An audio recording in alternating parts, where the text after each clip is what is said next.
Folks, if you play a lot of fighting games, you've probably encountered a character before where they have like a unique meter or a unique system associated with them that gives them something else to kind of pay attention to and keep track of other than just their normal super meter and the life bars and obvious stuff like that. But today, I wanted to talk about the character who has probably the most legendary, overly complicated, overly difficult to understand mechanic in any fighting game. And that's going to be Junpei Iori from Persona 4 Arena. This guy, he has this thing right here. This is the baseball gauge.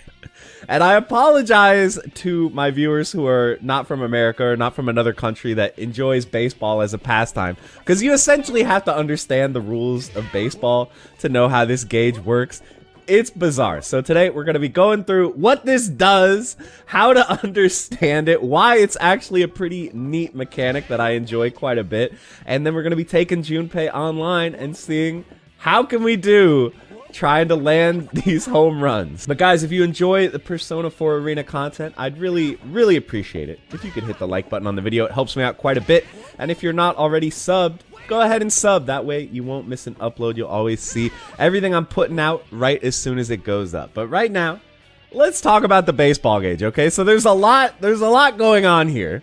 First, you can see we got the baseball diamond, okay? Every time I land a hit with my baseball bat, we're going to get a runner on base, okay? So now we got 2 runners on base. Now we got 3. And then the next hit that we get, we're going to send one home and we're going to get a run, okay? So we're at 1 run. Bases are loaded. There's also strikes. If you whiff, you take a strike, okay? If you whiff 3 times, you get 1 out. Getting hit also gives you outs. You can see, and then getting thrown as well. Even if you tech the throw, you will get an out. And if you get 3 outs, all your base runners go home. So now you can see I lost all 3 of my base runners. We got to start over and try to get those bases loaded up again. So again, it's just like baseball. It's just like when I'm watching the White Sox play. It works exactly the same way. And yeah, there's balls as well. If the opponent blocks a bad attack, you get a ball. If you get 4, you get another runner on base. And then when you have all these runners on base and you want to send them all home and you want to rack in as many runs as possible, you're going to need a home run. So a home run is going to happen whenever you land his super. It's going to cash in all the runners on base. And if you have the bases loaded, the 3 bases plus the 1 run for the home run, you get 4 runs. So we got 5 runs. We're racking up the runs. But what does this actually do? So the answer is it doesn't do anything until you get 10. We got to get up to 10 runs. So I'll just show you what happens when you get to 10 runs, okay? So we're at 9, and let's get 10 real quick.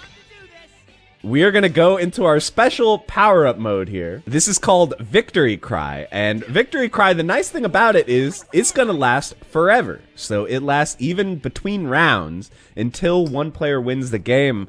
You are going to be in Victory Cry. So what does this do? What is the power of Victory Cry that is so strong that it requires this massive setup of getting 10 runs?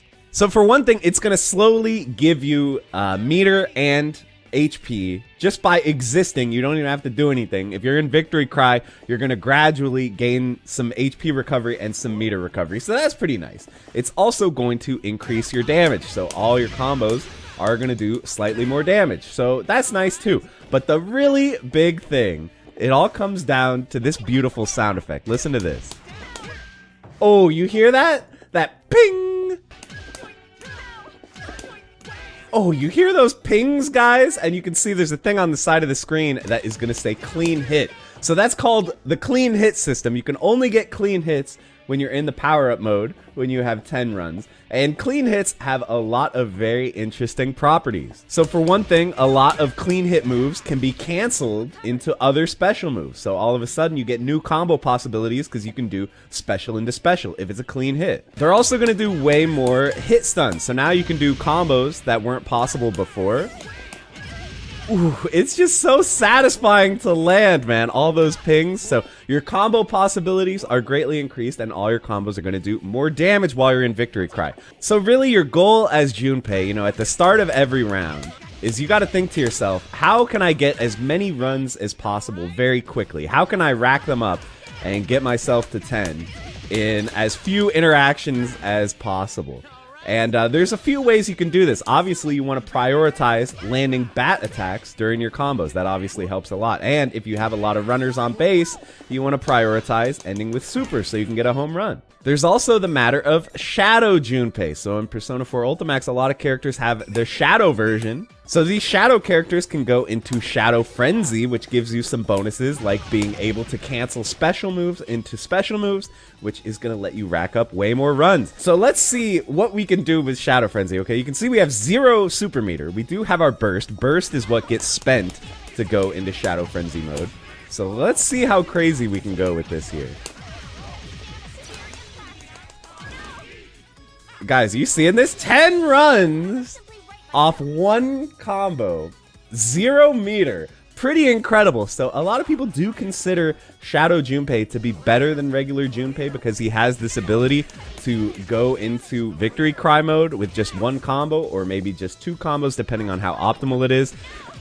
So it does help a lot, but there are some downsides of playing the Shadow characters as well. You don't go into Awakening mode when your health gets low. You can see Awakening mode expands your super meter. It gives you 50 free meter, and it makes your maximum 150. You also take less damage in Awakening, so not going into Awakening is a pretty big downside, but honestly, for Junpei, I do think it's worth the trade-off, and you are better off playing Shadow Junpei if you have the time to learn all the Shadow combos. All right, next up, this is another game that is very near and dear to my heart. It's Tatsunoko versus Capcom. It's another team game, similar to Skullgirls, but there is a very unique type of character in this game that has actually never been present in any other game in the Capcom versus series, and that's gonna be the Giants. So, you know, you can pick any normal set of 2 characters, or you can pick a Giant, which actually takes up both character slots. And as the name implies, they're giant. So they fill up the whole screen, as you're about to see. I mean, this guy's an absolute unit. He makes the other characters look completely tiny. So this is PTX 40A. I would say this is definitely the more unique of the 2 giants. The other one, Gold Lightan, is pretty much just like a close range brawler type. But PTX is very unique and cool. So let's get the obvious stuff out of the way. He's huge. As you can see, he is a giant. He fills up the whole screen. He's got a massive life bar. So attacks from the opponent are going to do a very small amount to him. He essentially has 2 characters worth of life. So the opponents are going to have to deal a huge amount of damage to kill him. He also has permanent super armor. So you can see, even if the opponent is attacking me, I can always just fight my way through. He actually cannot combo me or put me in hit stun or anything like that. So that is a very strong advantage that the Giants have. But as for disadvantages that come with playing a Giant, well, there's quite a few. Obviously, you can't call assists. You can't tag out to recover your HP because there's no one to tag to. And if we just look at the movement of these characters, like the walk speed, even the dash speed is very, very slow. Giants cannot wave dash. They can't crouch cancel their dash. They can't double jump. And also, if we look at just the inputs over here, like, pay attention to how long the gap is between me pressing the button and the button connecting. It's really long, right? And the same with jumping. Like, you can see I press jump, and then like a full second later, he actually leaves the ground because he's so big and bulky. So obviously playing a giant comes with a lot of disadvantages, but PTX has actually had pretty strong success in tournaments despite all this. So why is that? So PTX, he does have a handful of really solid moves. So like his down heavy is going to be a low, and utilizing the Baroque system in the game, he can deal a large amount of damage off this as well. His jump heavy hits overhead, and you can see you can do this very, very low to the ground. So this is a largely unseeable high-low mix, and again, off the air one, you can Baroque and double up the damage that way and get a lot of extra damage. So his mix is not bad, but let's talk about his unique mechanic that really sets the character apart, which is the weapon system. So you can see PTX has 2 guns, 1 on each shoulder. Quarter circle forward is going to control the right shoulder, and quarter circle back is going to control the left shoulder. So, you know, you can use these guns until they fall out of ammo, and then they're going to fall off and you have to get a new gun. And these are actually randomly generated. When you get a new gun, it has a percentage chance to be a shotgun, a machine gun, or what you really are hoping for is a missile. So let's see if I can get one of those. All right, we got a missile, a bazooka, if you will, an RPG. And the thing about these is they're actually unblockable. So you only get one shot with it, but it is unblockable, which is a pretty powerful thing to have. And actually, you always start the round with one machine gun and one missile. So if I just hit restart here, you can see we always start with a missile there. So that is very, very useful because there's another setup that you can do that is really important for this character. So you can do really fun stuff like this. If you get a hit in the corner, you can do a really damaging combo into the super. They're going to stand up and be forced to block the unblockable missiles that you start the round with. Then you fire this special set of missiles. These are blockable, but you can use that opportunity to set up the high-low mix that I was talking about and probably kill a character essentially off of one touch. So PTX is really amazing because of stuff like that.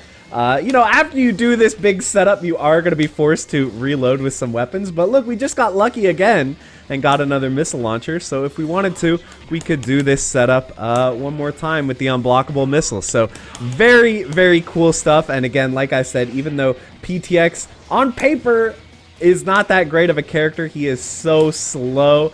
His special moves are really janky to use, but he can do really insane damage, and in the right hands, he can be really tricky and hard to deal with as well. So PTX, a really, really cool character, and, you know, Capcom, please release this game with rollback, please!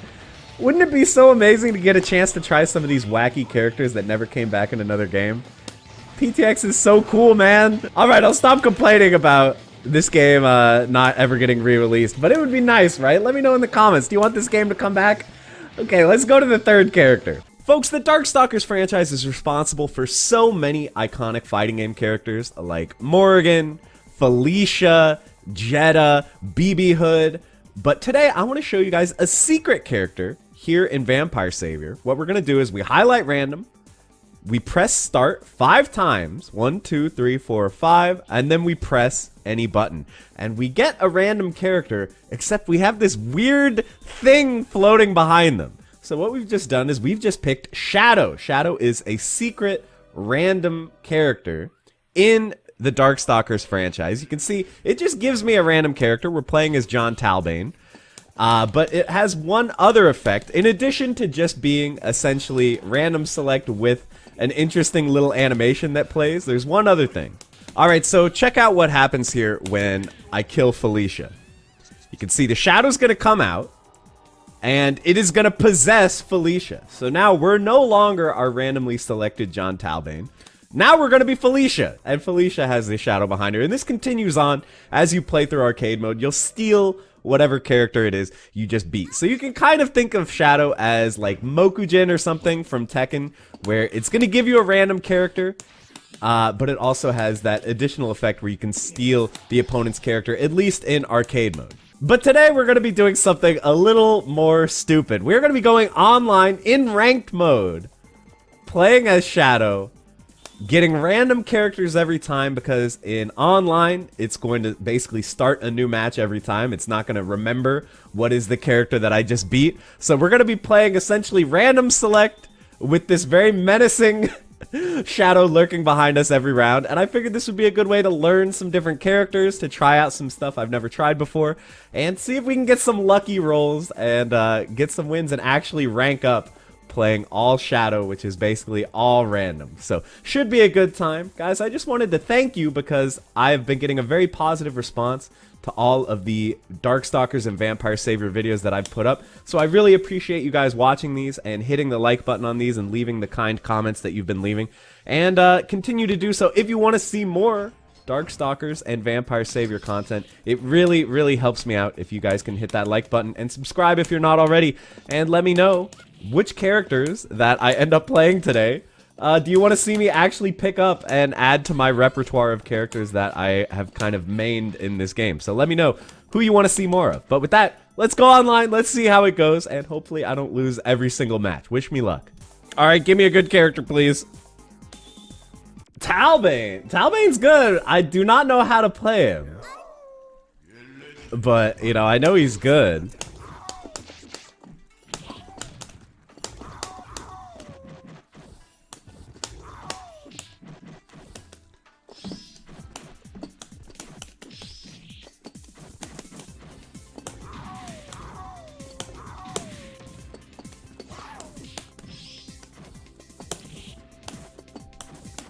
I know his jump is very abusable. I will simply do the strats that defeat me.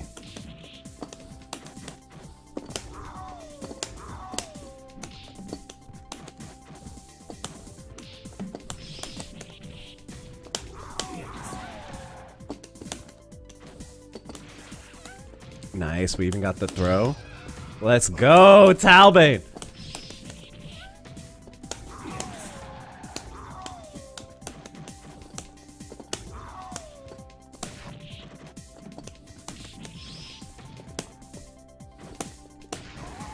Yeah, that move's pretty good, right?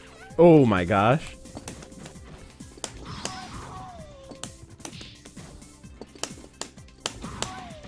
Boys?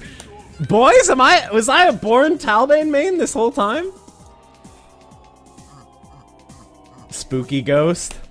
Spooky shadow ghost. Alright guys, I am here with the man himself, I Heart Justice. How you doing today? Oh, I'm doing well. Thank you for having me, dude. Yeah, glad to have you. I think of all the players, probably across all games, I think you were the most requested one ever in terms of like having you pop into a video. Everyone wants to hear about the legend of the Phoenix Wright. That's awesome. Wow, I'm flattered. I mean, especially because you said all games. I'm like, I know. Yeah, like seriously, the frothing demand is there. I think it's because, you know, I cover a lot of strange and unique characters on my channel, and I think Phoenix is one of the most strange and most unique fighting game characters I think I've ever seen. So what made you decide, okay, I'm not gonna play Magneto, Storm, any of these classic characters. I'm gonna play Phoenix Wright. What was the thought process there? You know, I mean, I'm just gonna get right off the bat and just say he's not weird, dude. This is all normal, right? Like, walking. Yeah, like, this is how a fighting game character usually works. They throw paper at you. They scrounge around on the ground, especially when they fall over and just hit yeah. Hey, look, I can do that too, though. Look. See. Oh, you're a little more elegant than the boy here, I think. But yeah, I mean, when the game first came out, I was actually playing vanilla, but not competitively. I was just a very ugly casual who was tired of being casual, but I didn't really know what I was doing, as most people do when they pick up a versus fighting game for the first time, right? And I had a friend who would always make references to this game called Ace Attorney, and I played it and I fell in love. That's it. Like love at first sight. Game's so quirky, and just everyone's. It's such a beloved series, right? And for good reason. So I once I found that out, it was a done deal. My goal was to make a team that enabled this character the most. That's it.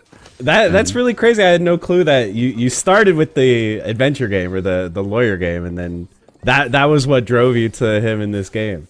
Yeah, I had no idea he was terrible. God, I wish I would. I wish I knew. You couldn't tell by looking at him that this was not going to be a top. First of all, he's not wearing a trench coat. We've already determined to be top tier, you have to have a trench coat in this game.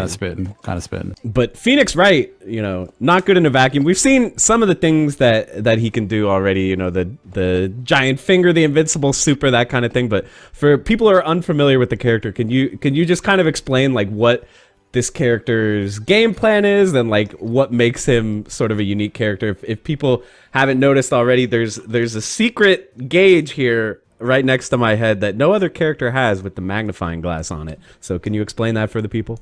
Yeah, absolutely. Let's talk about this character. So in his game, for those who don't know, it's called Ace Attorney. He's a defense lawyer who just kind of fights the good fight, but he's a bit of a klutz. You know, he kind of fumbles his way and wings it and kind of, you know, gets by the skin of his teeth. And that's why little animations like these are very, very novel, but like also very, like, all of his actions are very much relative to his job as an attorney. Like, this is a normal, but, you know, he's literally just like sweeping the ground looking for stuff, right? He's like accidentally fighting you. Yes, you know? Exactly. He's not even trying to, right? He's really just trying to do his job. He's like, I'm trying to collect evidence. And that's where the three indicators come into play. So his job is to collect evidence. You can do that by hitting 2 buttons. So your goal is to get 3 pieces of good evidence. There is other evidence like that meat gives you health. Oh. And then there's just like, I'm trying to pick up a bad one.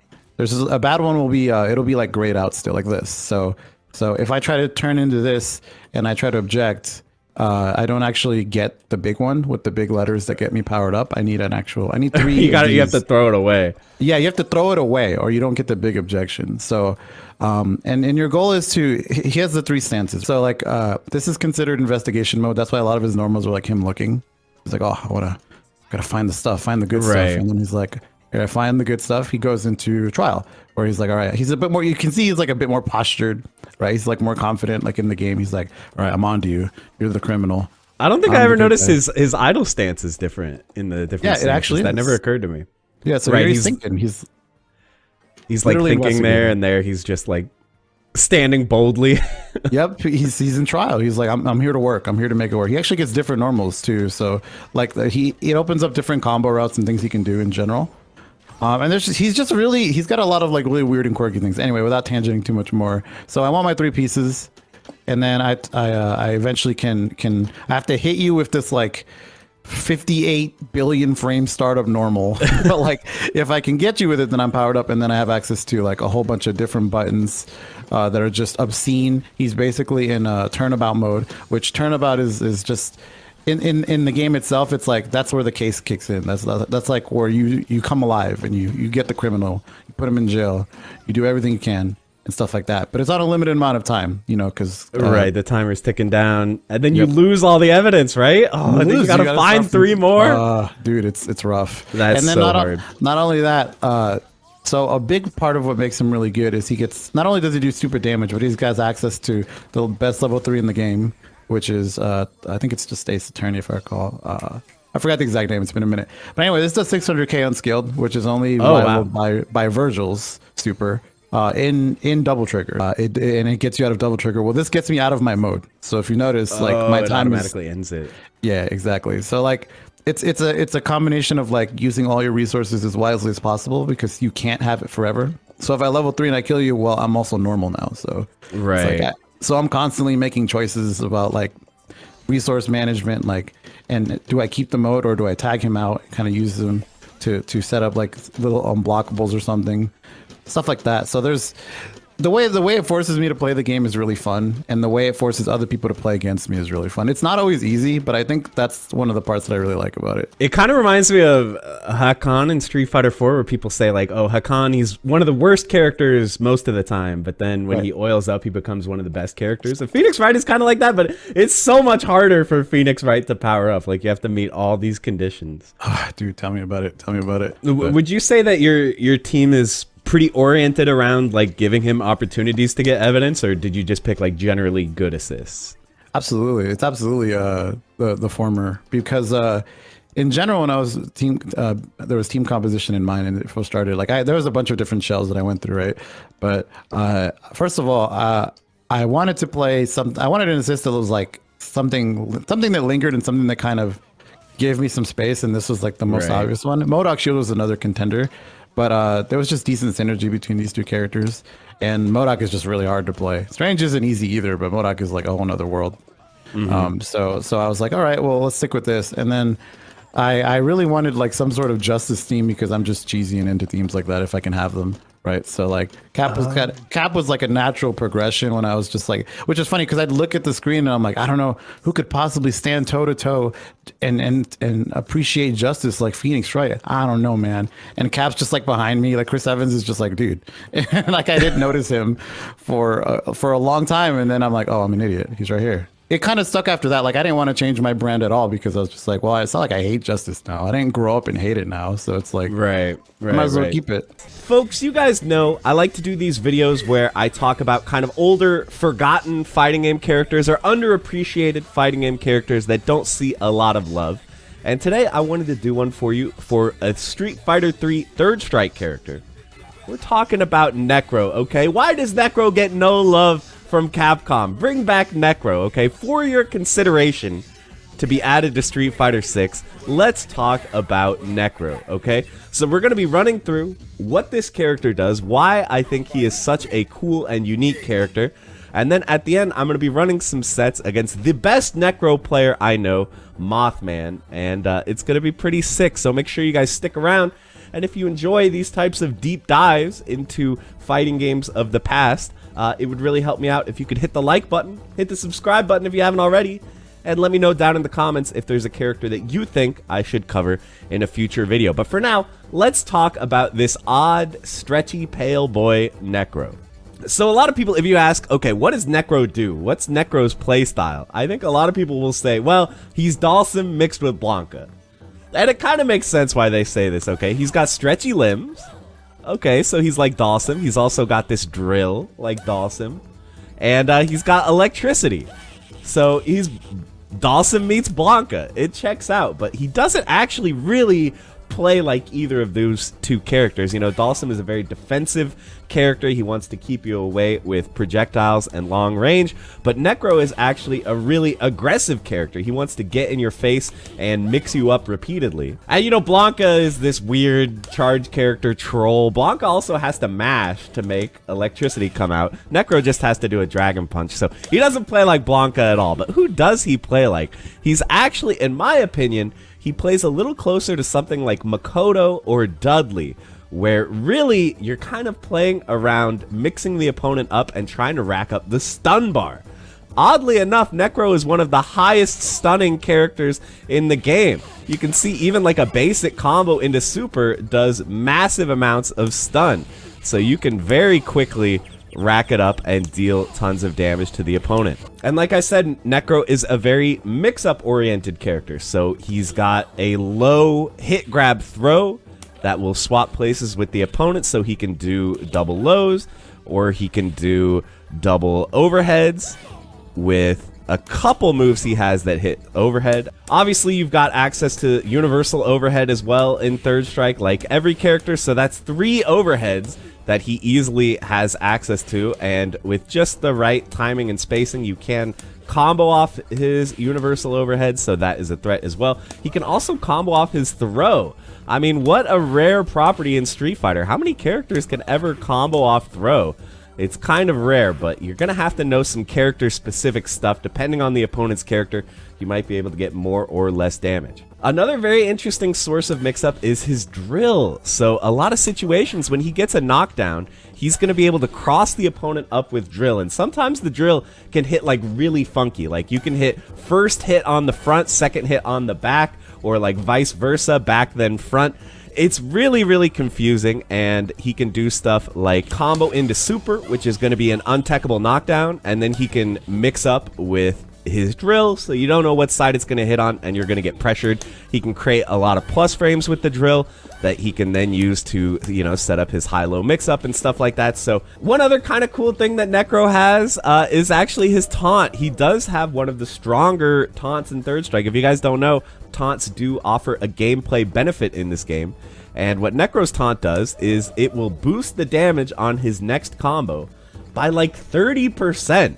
Okay, so if we taunt and then we do like one of his super damaging combos like this, look at how much damage that did. 56 damage and well more than half of their stun bars. So he can very easily rack up a huge amount of stun, you know, get a stun combo, get the taunt out, go for a big combo afterwards. And he can actually combo off his super in the corner, and he has various juggles against the different characters, so the damage adds up so rapidly. So yes, he's not as good as some of the really strong rushdown characters in this game. Dudley, Makoto, Akuma, Yun, he's not as good as those characters, but he is very strong. You know, just because he kind of resembles 12, they're both pale and like made of goo a little bit.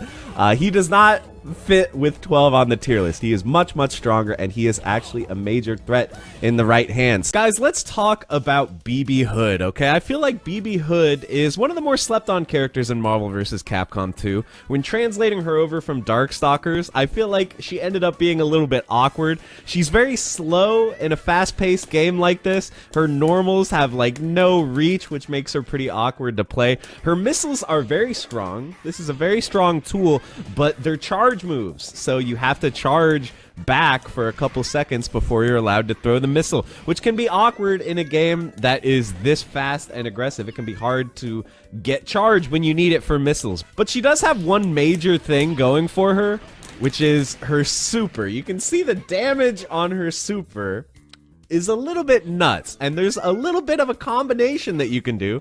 If you also have Juggernaut on your team, you have access to by far the easiest 100% combo in the game of Marvel vs. Capcom 2. Literally, like, any buttons into Team Hyper combo, and they are super dead. So this is a pretty basic strategy with BB Hood is, you know, you abuse her projectiles, you try to build as much meter as possible, keep yourself safe with her mines, build meter also using her double jump, you can whiff normals to build meter, keep charge while you're doing it, and then as soon as you have enough meter, just let them hold this Team Hyper combo, and they are super, super dead. So, yes, it is a basic strategy. It is maybe even a little bit of a scrubby strategy. You can fraud out some wins against better players, but man, is it fun. So that's exactly what we're going to do today. We're going to hop online on Fightcade and, you know, see if we can't get some stuff going with this character. She is definitely pretty hard to play, pretty awkward, but just the damage potential is really too much to be ignored, and her ability to hit confirm into 100% is second to none. So let's hop online, see what we can do. As always, guys, I would really appreciate it if you could hit the like button if you like the video, and hit the subscribe button if you're not already. You know, it helps me out, and it helps you out, because then my videos will show up on your page. You don't have to come looking for them. They'll be brought to you directly by YouTube, so you can enjoy the classic fighting game content. But with that, let's go online and see what we can do with Baby Bonnie Hood. All right, let's go back in with it's kind of a cool team. Gambit, Blackheart, Captain America. All right, we're gonna go for the uber greedy, super early raw tag. Raw tagging onto projectiles, classic strat. And now we build meter.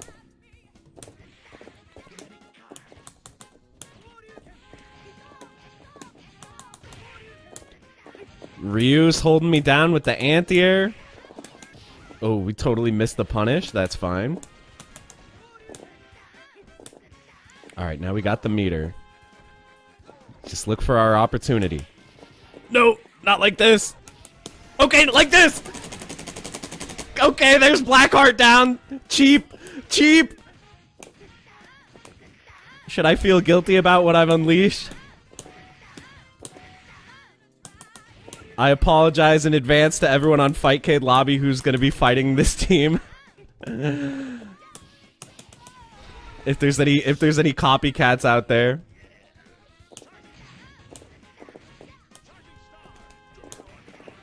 Yeah, Juggernaut Punch plus the missile is actually pretty good zoning as well. You can see the powered up Juggernaut Punch just does absurd damage for no reason in particular.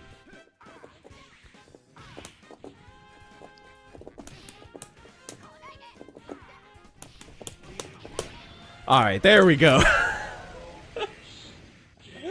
I think that's enough for the video, guys. Hopefully you guys found those matches entertaining and you can see the sheer power of BB Hood plus Juggernaut, but really with any character, her super is going to do ridiculous damage. Juggernaut is just kind of the best one. So, yeah, thank you guys for watching, and I will see you in the next one. Bye-bye. Folks, there's a lot of really awesome and enjoyable characters to play as in DNF Duel. But there's one character that I feel like I just never ever see. There's one character that is not really played online to the degree of any of the other characters. And just to prove that I'm right about this, I checked the stats. These are the PSN trophies for DNF Duel. And these are all the trophies that are for playing 10 matches at any character. So you can see at the top, we got the really popular ones. Striker, Ghostblade, Grappler looking surprisingly popular. But if we scroll down, let's go all the way down here. We finally have Enchantress. And if we do a little bit of math based on these numbers, for every 100 players you encounter online, odds are less than 5 of them will be Enchantress players. And based on what I've seen just from playing online, this seems to be true. No one is playing this character. But why is this the case? Why is no one playing Enchantress? And I gotta say, I think the biggest reason is probably just that she's difficult. She's really hard, even though this is a game with one-button special moves. You know, all special moves are just a direction plus a button. I would still say that she has harder execution than most characters in, like, regular fighting games with, like, regular special moves and difficult combos. Her combos are just as hard. She also has this unique mechanic where she can control her little bear walking around the screen, have it attack the opponent. And this is pretty hard to get used to if you're coming from playing other more normal characters. The whole time you're walking around, you're influencing the bear where to move. If you want to walk the bear around without moving, you either have to crouch or you could use the block button. So you could get the bear in the right spot, maybe try to sandwich the opponent, hit him with some stuff. I don't know, man. So to find out just how difficult is Enchantress to play actually, I went ahead and tried out all her combo trials. And I gotta say, compared to the rest of the cast, they were pretty hard. They were kind of on another level. So you guys get to watch me struggle. And then we're gonna go online and let's just see, can I get a win with this character? With this super difficult to play character who is sort of this combination of zoning mechanics, projectile mechanics, along with this ultra tricky to use mechanic where you're controlling the bear. So let's try it out and see how it goes. Wish me luck, guys. Thank you so much for watching.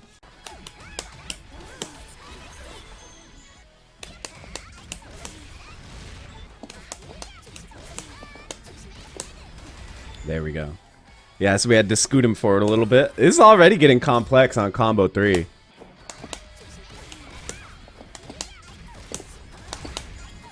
Come on, I'm so close.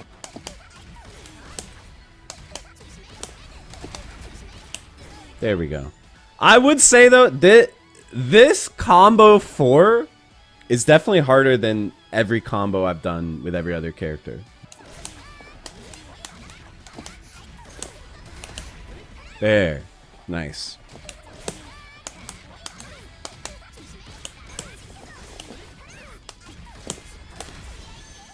I think I might have got it. No, we were still too late. Wow.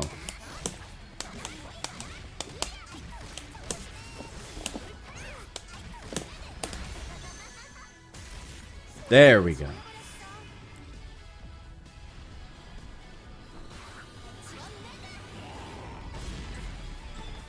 Last one, finally. I am having fun. But...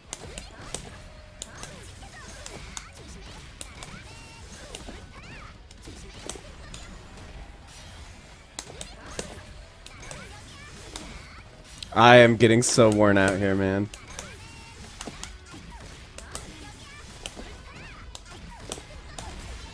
I think I got it. Yes.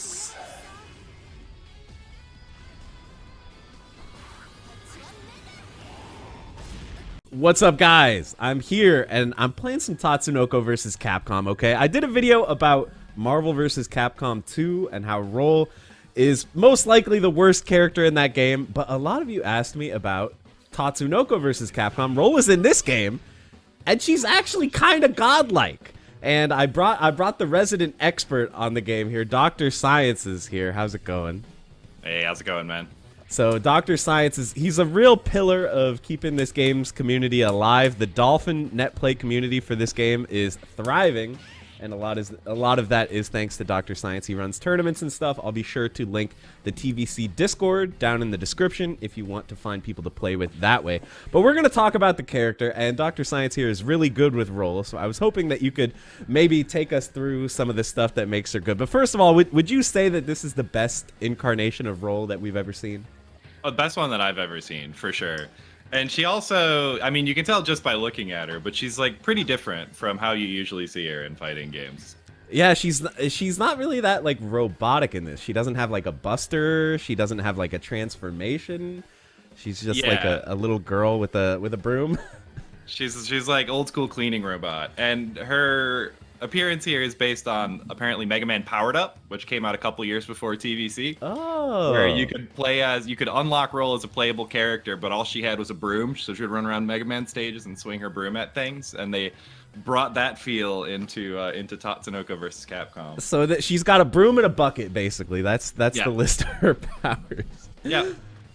So what would you say are some reasons why she's a really good character? At least, you know, I remember you said that at a tournament recently she was the most picked character in top 8.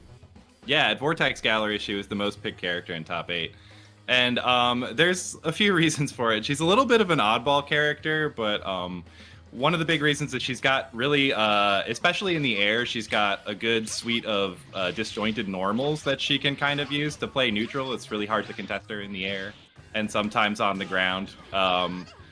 And then that combined with she has this really weird air dash that's a little harder to contest. Her dashes move faster across the stage and carry more momentum than most characters, but they just have like a little startup period, so she can move around a lot in the air and kind of play air footsies and be really hard to pin down, especially with her small hurt box. Coupled with her assist, which is really good, make her a really popular anchor in this game because she can support a lot of characters really well on assist, and then once your point character needs to tag out or dies or whatever, she's able to really stall out the game and build up a lot of meter and then kind of do explosive damage in the right situations too.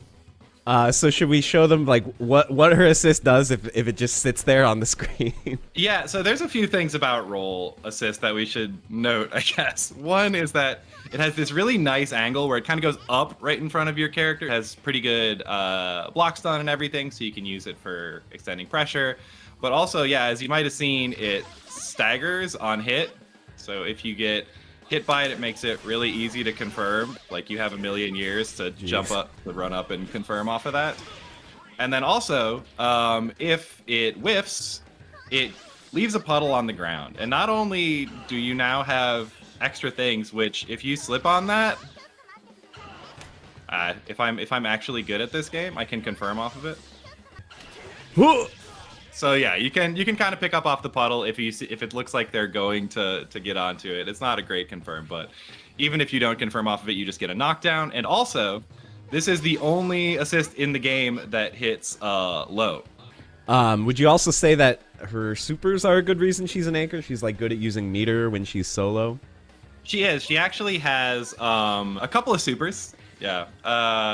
One of them being the super sweep. Which I guess we can go into. One, it actually does like a lot of damage. As level 1 supers in this game go, it just does a ton of damage. And also, it is one of only a few supers in the game that can hit OTG, which helps for a number of reasons. Right, OTGs are like really, really rare in this game in general, right? OTGs are super rare, and Roll is one of the best characters who can at using OTGs in this game because she's got her normal sweep, which she can kind of get a little bit of damage off of, and then her super sweep. And you can't burst any OTG hits, is another thing about it. But as you just showed, if you do that OTG, it is punishable on hit. Yeah. That is the downside. Yeah. However, if you have the right team composition with Roll, you can actually do things like this. Since it does high damage by itself, and there are actually like a lot of ways you can sort of keep it going like this.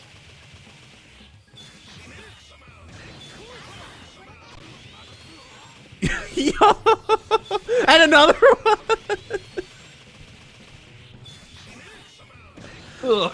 This is fake at this point. Right, you're you using more than 5 meters, but still, that's sick. But basically, with the right team composition, she can keep doing unburstable damage like that and actually use meter really well. Right, so normally, if you guys don't know, you can burst out of combos, but not when you're being OTG'd. So since Roll is one of the best sort of OTG characters in the game, she can do a lot of stuff that can't be burst out of, which is also pretty strong. Should I talk about her power-ups?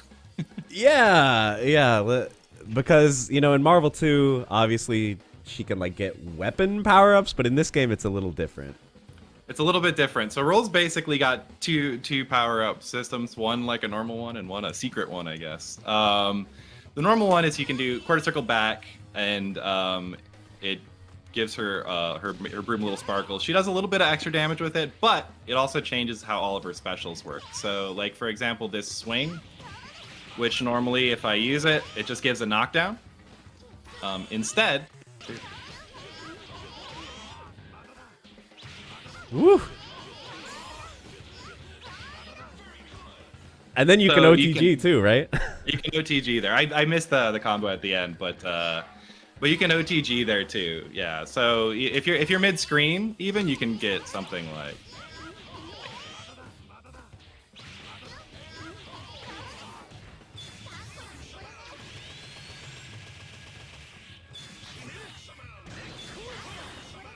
And once again, you can do, you know, kind of this sort of stuff at the end of the combo and tack on a bunch of damage. So you That is know, so sick. she can do lots and lots of damage in the right situations, basically. And then you said she has a hidden power up as well. She also has the hidden power up. So, if she puts a puddle on the ground and then sweeps it up, she gets extra damage. And there's like a little hint of like a flash, right? You can kind of see that something happened. Yeah. So basically, right now that did 4.483, and if I sweep one up, it does 4.891.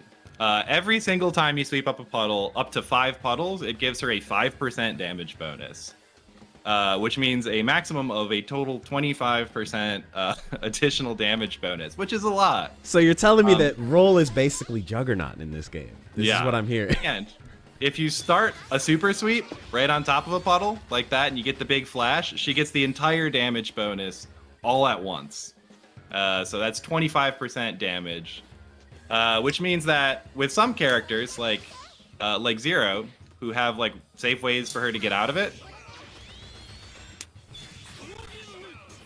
Right, you've basically just applied Juggernaut glitch. Now you're ready to bring her in and do some crazy damage. Now Roll gets an extra 25% damage for the rest of the game, which even without the other charge, let me try and do this.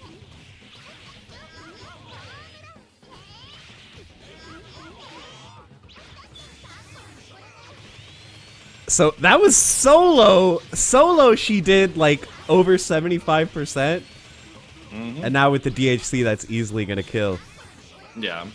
So that is 4 bars there. And there are more optimal combos you can do there. But basically, if you get that installed, she is very capable of TODing a lot of the cast. Small but mighty.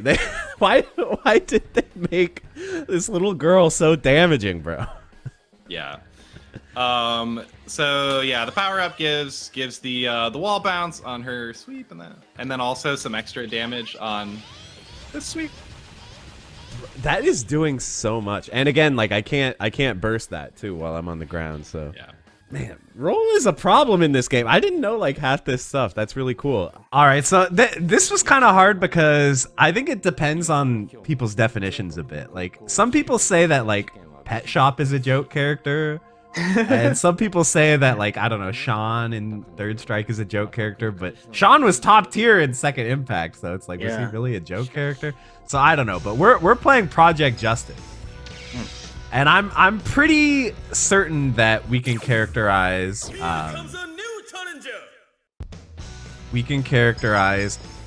Chairperson as a joke character. So if you haven't seen this game, this is the sequel to Rival Schools. Okay. And Chairperson was not playable in Rival Schools, but she is in this game. And she is a quite bad character in a lot of ways. So, like, she does very little damage. You'll see, like, basic combos like this do not do much compared to, like,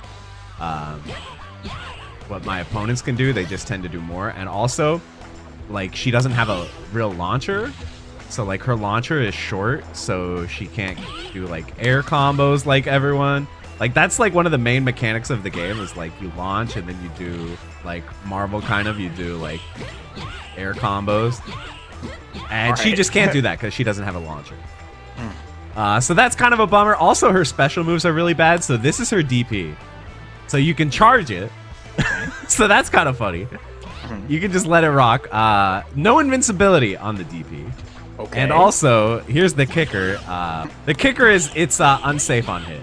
So if you don't charge it, if you charge it, oh my gosh, even that charge it didn't knock down. But yeah, if you charge it enough, it knocks down and it's not unsafe on hit anymore. But usually it's unsafe on hit. Also, this move is unsafe on hit. Like, a lot of her specials are really unsafe on block or on hit. So she's really bad. She's like a joke character. But there is one cool thing about this character that I'll show you. So I'll kill Akira real quick. So this is a team game. You may have noticed on character select we picked a team. KOF style, And right? so I can switch here. And her team up super is actually kind of cracked. So I'm just going to burn a bunch of meter here to show you what it does. Okay, so her team up super, if you hit the opponent with it, you regain health a little bit. and you get 4 meters. So I spent 2 meters to get 4 meters, which is actually kind of insane. So now I can do like 1 more super, and then it's like, okay, I'm at 3. So if I land team up super, I'm gonna be maxed out on meters. So yeah, like this is actually legitimately pretty top tier. So the downside is you basically lose a character slot on your team because you have this garbage character that no one wants to play, but you gain one of the more high utility team up supers in the game. So I think that's pretty cool. Folks, I've done some videos about some weak characters in Street Fighter, but I think today we've got perhaps the weakest of them all. It's gonna be 12. So 12 is arguably the worst character in Street Fighter 3 Third Strike. He's down there with Sean. And, you know, he does have some interesting and unique things about the character. For example, he can air dash.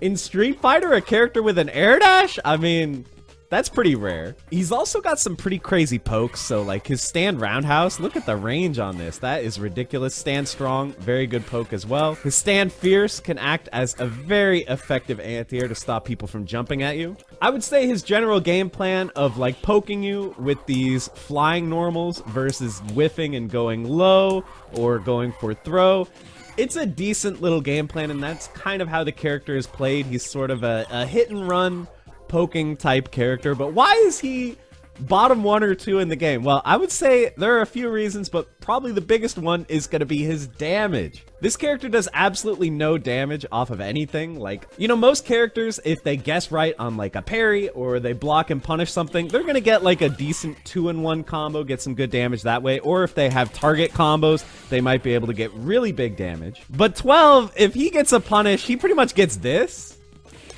Did we see how much damage that is? That's basically like his go-to punish combo. Or if it's like a huge window, like he gets a dizzy or something, he can just do the heavy punch version of this and mash for hits. Look at that. That's the most damage he can get, and it's got really slow startup, so you can't do it in that many situations. And to be honest, a lot of times, like if 12 gets a big opportunity, like a parry or something, the best thing he can go for is throw. That's actually going to be his max damage punish in a lot of situations, and he likes that, you know, he can use this as an opportunity to go back into his hit and run sort of poking playstyle. So can you imagine having to punish with throw?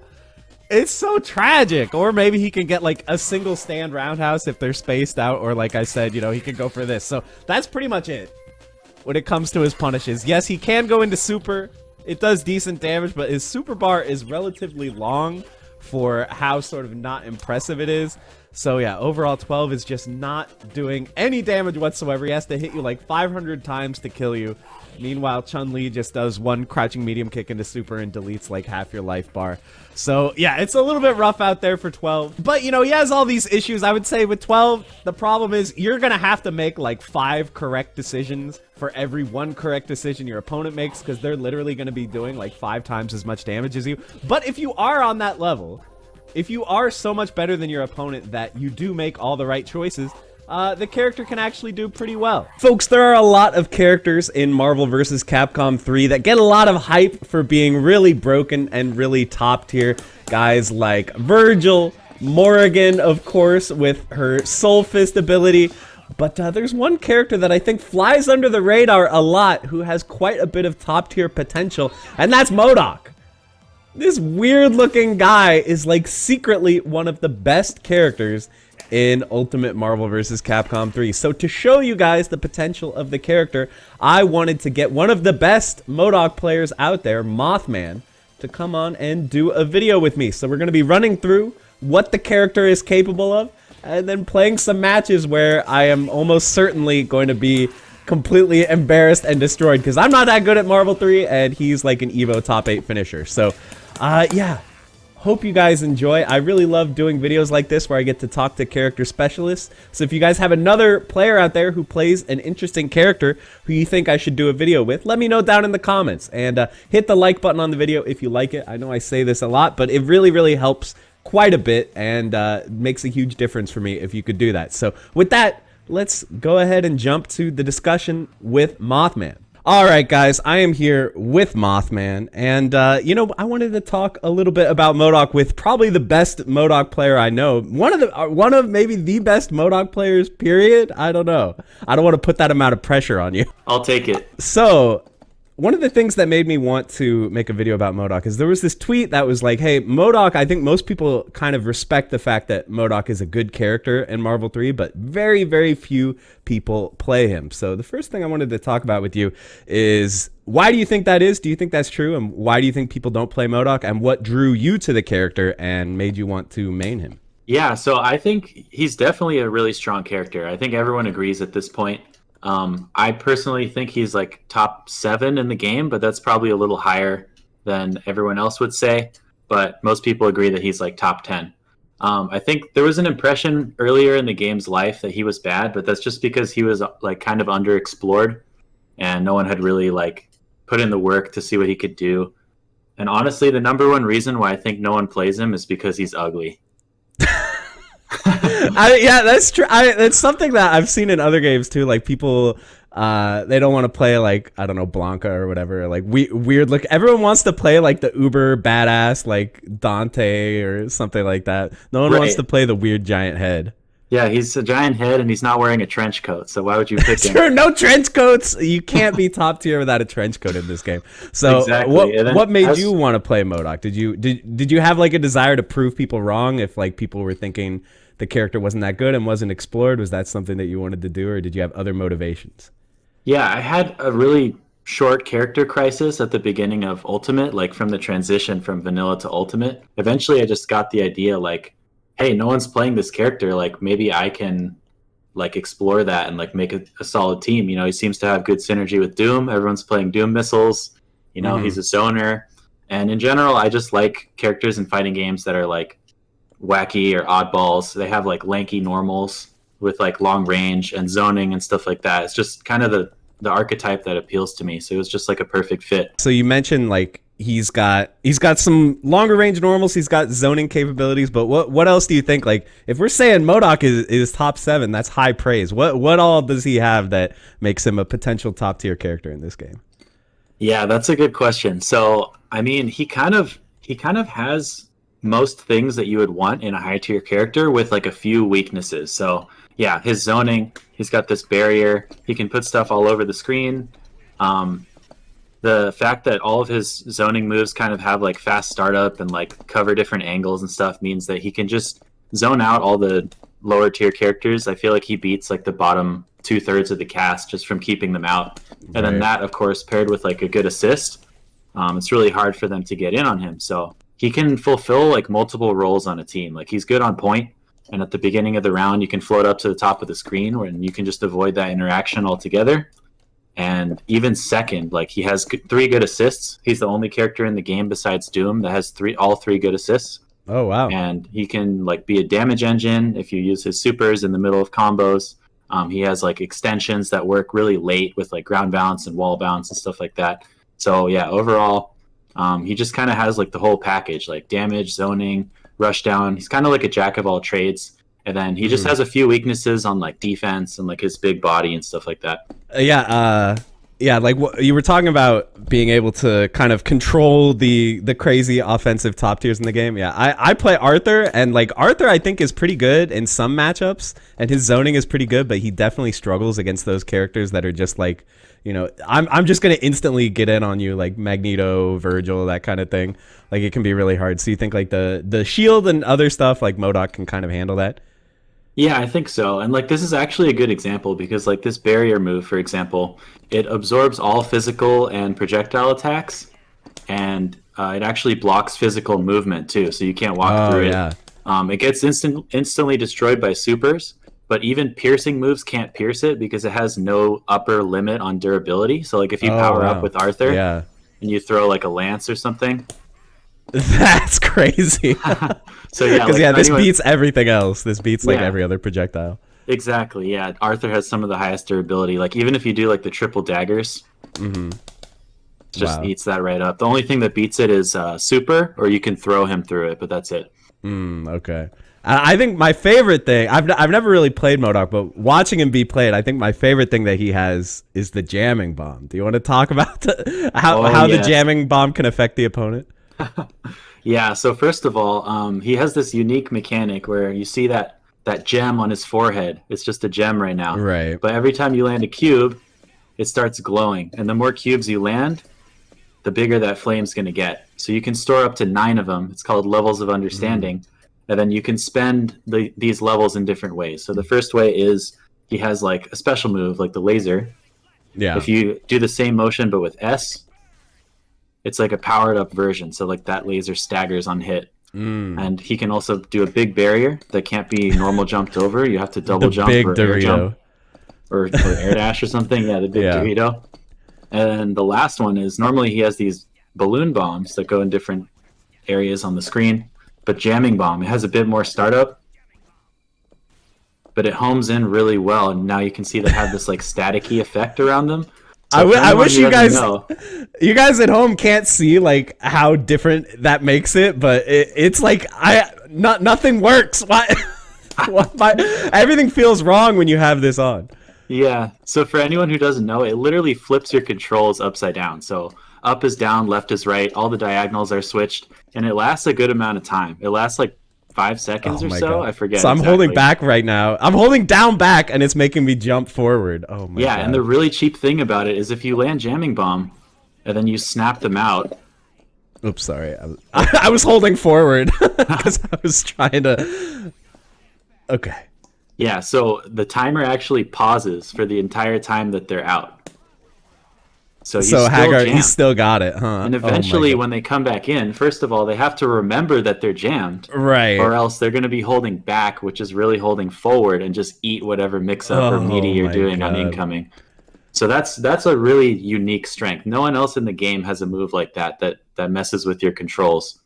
Yeah, and I feel like the cube thing, it feels like a big ask, right? It's like, oh, you gotta land like so many cubes to, be able to use all these moves. But if you look at MODOK's optimized combos, he's landing so many cubes per combo that I feel like it's not that big. It's kind of like Frank West is similar. Like, people thought it would be so hard to level up Frank West, but then once everyone got optimized with it, it ended up being not that big of a problem.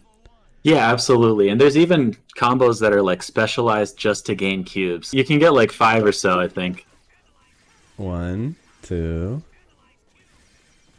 3, 4, 5, and then you spend them on the powered up super. That's pretty sick. Oh wait, we're not done. Yeah, stuff like that. And then of course the big one is also his TAC combos.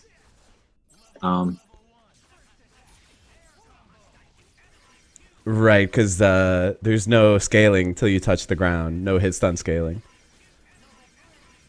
Oh my God. It's so many cubes. Yeah, that one builds all 9. And that's the other way that he can spend cubes is on that laser super. It spends all that you have up to that point.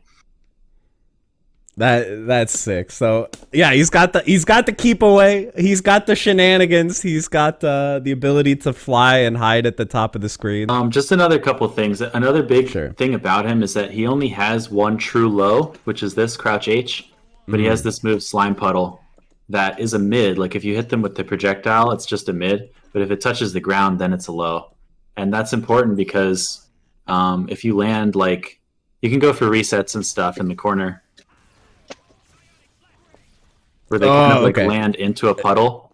Yeah. And on incoming and stuff, you can like put up a big barrier and then do a slime and do an overhead all at the same time. So like they can't hit a button because they can't go through the barrier, but if they block, they're just going to fall into the unblockable. Right. Like I was trying to block that reset, but I just got hit by the overhead. I feel like that's kind of if you block high, you'll get hit by the goop. It's tough. Yeah. So like some characters in the game have true unblockable moves, and this isn't a true unblockable, but he can time it so that you're hitting high and low at the same time, especially with an assist like Jam Session or something. Like if you block this low. Oh my God. You can like push them into the slime off screen and get an unblockable like that. It's like unable to be push blocked and stuff like that. So he's just really strong. I feel like he has almost everything, just a few weaknesses. Folks, the other day I booted up Street Fighter 4 for the first time in a while just to see if I could get some matches. Is anyone out there still playing Ultra Street Fighter 4? And it turns out they are. I faced against someone using a kind of unexpected character, if you guys can believe it. I fought against a really crazy Hakan player. So Hakan is a character that was very disrespected when he was first added to Street Fighter 4. Many people considered him to be the worst character in the game. But he got some pretty sizable buffs that made him a lot better. And now he's pretty much a big threat. In the right hands, he can do a lot of stuff and really dish out a lot of pain. So one of those big buffs that he got is he starts every round with oil applied. He didn't used to work like that. You used to have to manually apply it at round start. If you guys don't know, oil is Hakan's signature mechanic. He dumps oil on himself, literally, and this makes him all squeaky. So now, like, all his moves, he's gonna kind of slide forward because he's all squeaky. It gets added range on a bunch of his moves and also makes their properties a lot stronger. For example, you can see his command throw doesn't have very much range when he's unoiled. But with oil on, this man is gonna be grabbing you from like a half screen away. It's absolutely insane how far this reaches with oil on. And probably the biggest buff is to his dash. So Hakan, you know, he has a decent dash for a grappler, but when he's oiled up, he gets a very, very ridiculous property, which is he can cancel his dash into normals. This is forbidden in Street Fighter. You're not allowed to do this. He's the only character who can dash and cancel his dash into attacks. And Street Fighter 4, as you may know, is the game that has focus attack. So focus attack is an attack that you can hold and you can dash out of the attack. So sure enough, if Hakan's oiled up, he can do focus, dash, cancel buttons. So he can punish like anything with focus dash.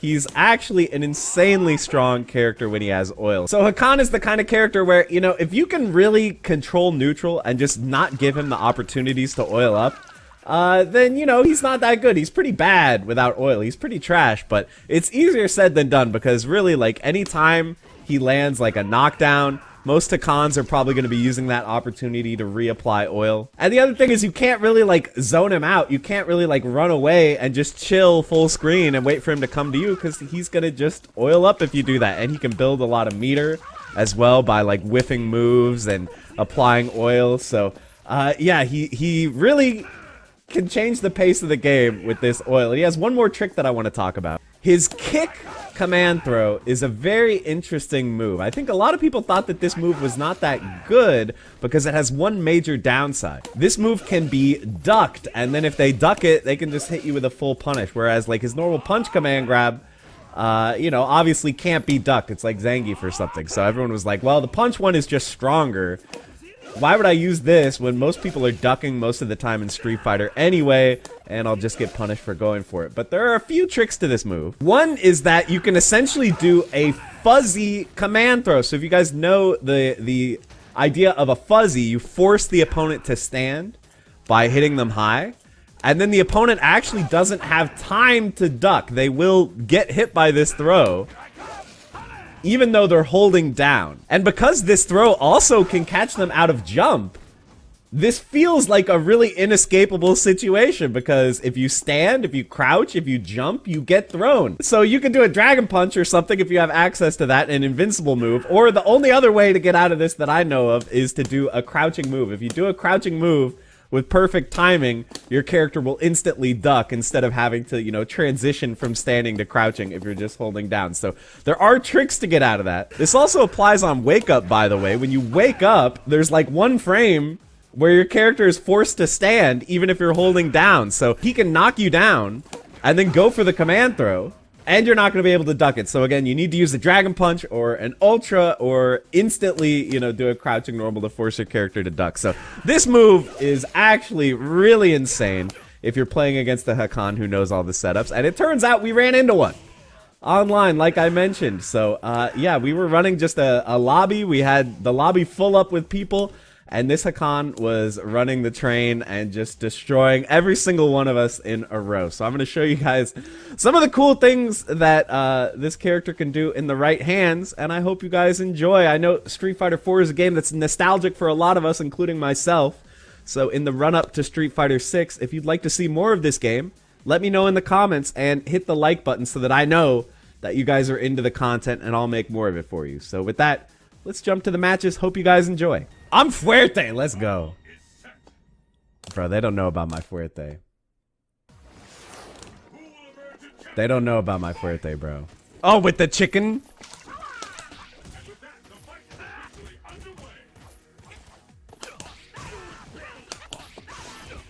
Oh, that was good. Okay, wait. Maybe they know about my Fuerte.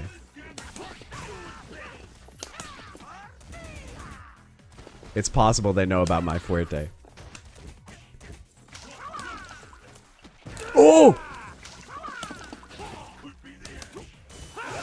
The links? Uh-oh.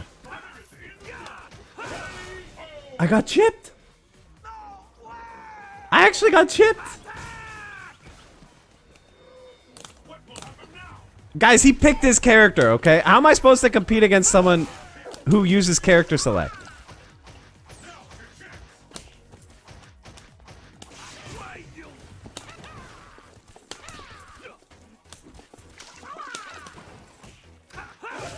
Uh-oh.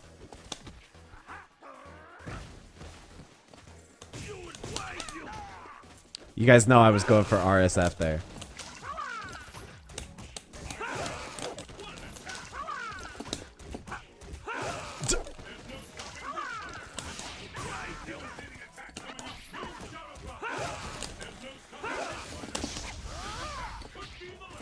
What?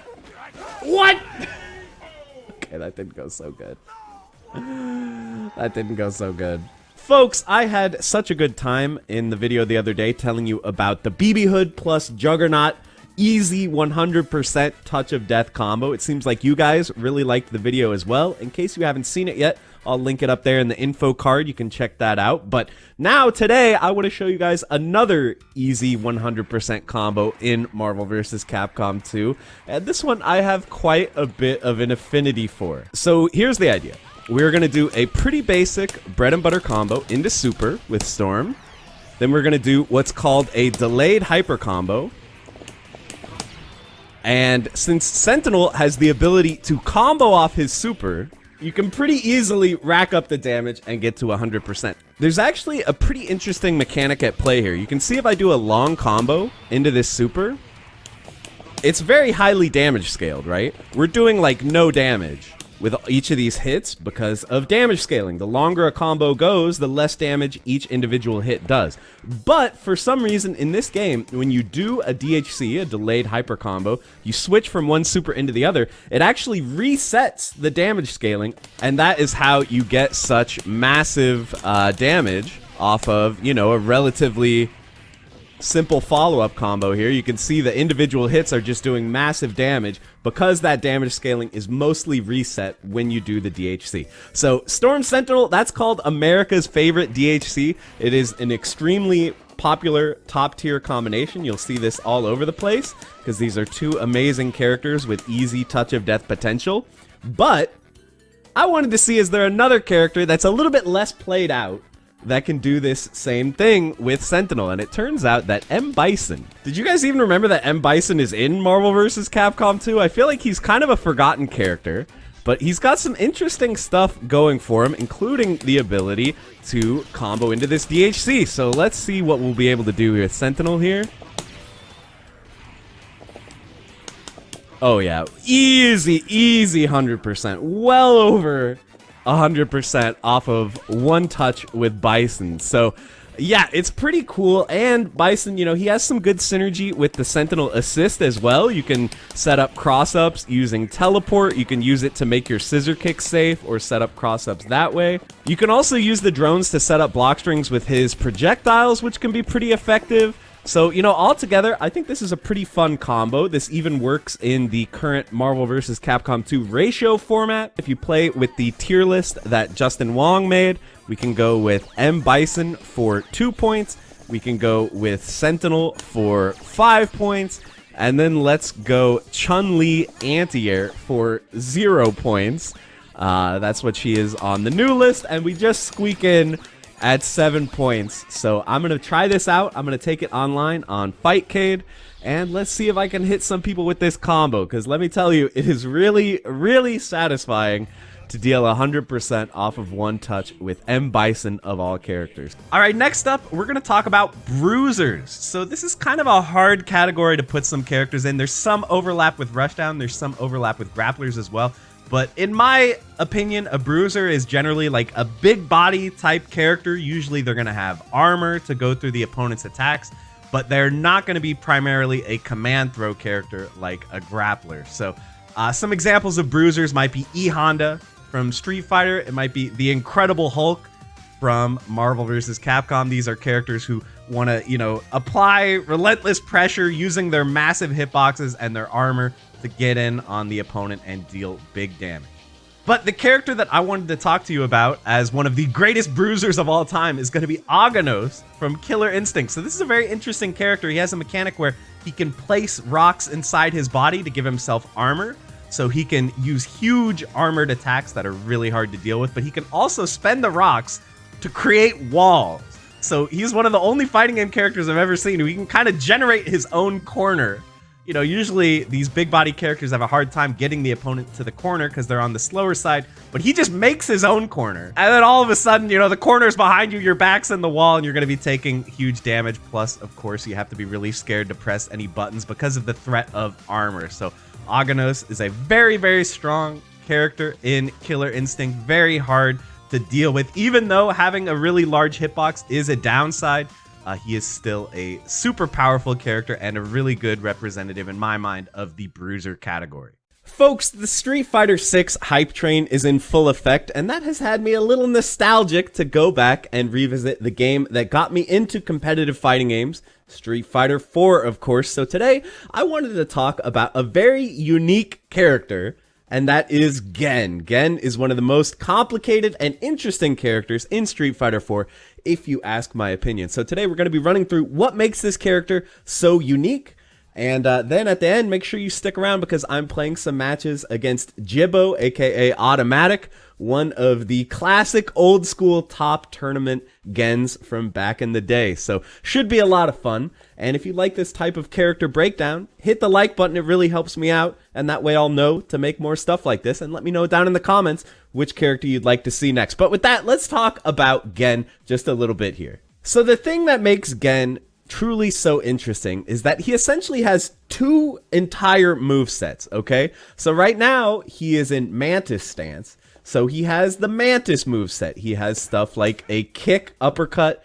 He has a 100-hand slap type move. And then by pressing the 3 kicks, he can switch into Crane stance. And all of a sudden, he's a charge character. He changes from a motion character to a charge character in Crane stance. Now he can like hop off the walls and stuff by doing down up charge. He can go up to the ceiling and come down on your head. He's got this roll kind of similar to Vega.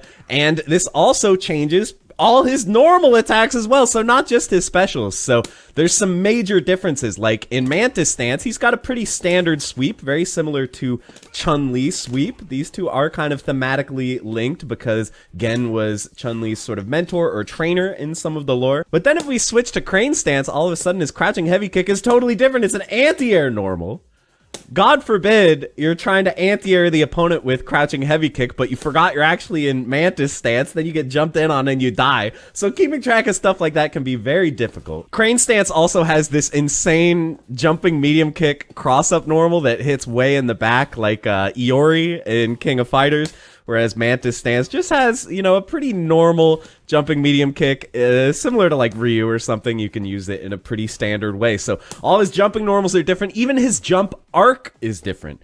You can see Mantis stance, he has a very conventional jump arc. He jumps pretty high in the air and not that far horizontally. But if we switch to Crane stance, look at this. He jumps much lower and further, almost like a hyper hop in King of Fighters. Many of his combos are actually going to require him to change stances midway through. So he can do like Crane crouching light kick, which puts them in a juggle state, switch to Mantis, and then combo into Mantis sweep for the hard knockdown. So you are going to be required to switch stances in the middle of different moves, which can also be very tricky. Oh, and also did I mention he has 2 supers? So his Mantis super is horizontal. It's going to go through fireballs, whereas his Crane super is vertical. It's an anti-air attack. And yes, he has 2 ultras as well. Mantis Ultra. And here's Crane Ultra. Also a pretty sick anti-air move. Tons of damage. So yeah, and also because in Super Street Fighter 4 they introduced selectable ultras for every character. He actually has 4 ultras, because you can pick Ultra 2, and that changes both his Ultras. So this character just has so much going on, but he's also really hard to do execution with. One of the reasons why this character was kind of rare in Street Fighter 4 for a long time. He has some important tricks that you have to do to play the character. So one thing that makes him tricky is he has sort of a mashing type move, a 100-hand slap, or electricity type move. And if you don't know how these work in Street Fighter 4, they can be a little bit tricky to use in combos. The way it works is if you press 5 punch inputs in a short amount of time, 1, 2, 3, 4, 5, the 5th one will be the special move. But here's where things can get kind of useful, is that it doesn't have to be 5 of the same input. So we can do stuff like 1, 2, 3, 4, 5. You guys can see on the little input indicator, this is all different strengths of the punch button that I'm mixing together. And you can use this to embed a bunch of punch inputs into a string, so that way you can combo into these. So that's one way of comboing. You can use a trick called pianoing. I'll show you right here on my stick. You can see what I'm going to do is I'm going to piano the 3 buttons like this, and that's going to give me my combo into the 100-hand slap. And what button is the 5th input is what determines the strength. So if I want to do heavy punch 100 hands for more damage, I got to do something like this. You see, I end on heavy punch, and we get the extra damage. So that's the piano input for doing these type of inputs. But let's make it even harder, and let's talk about the slide input. Let's say we want to do standing medium kick into 100-hand slap. This is really hard to do by pianoing. You just don't have that much time to get 5 inputs in. There's just so little time. I can't even do it. So I'm going to take my finger, put it on medium kick, slide it up to medium punch, over to jab and off, back onto jab, up to heavy punch. So if we count the inputs, that's a kick input, doesn't matter. 1, 2, 3, 4, 5 punch inputs. So we're going to get heavy punch, 100-hand slap. Let's see if we can do it here.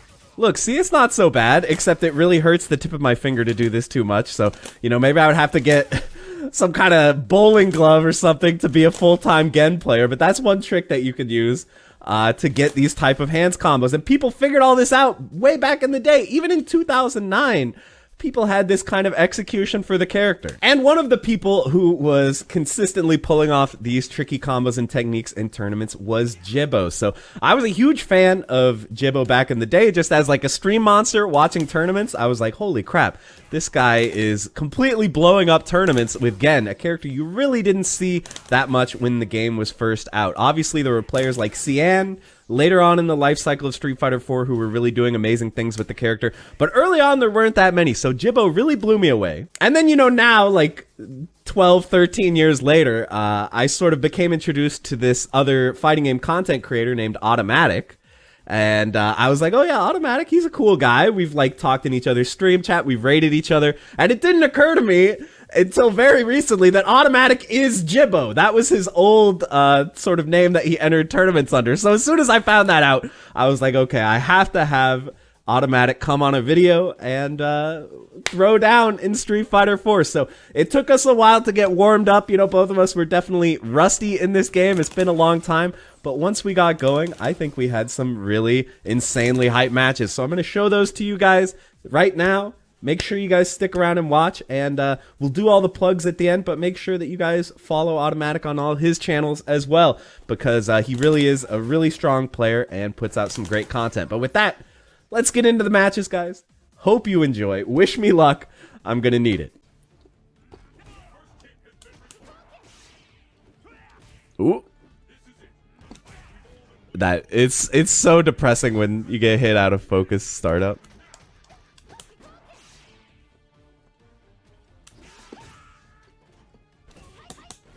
Oh. That combo used to work. Maybe it broke. Hey, quick, get up. Okay.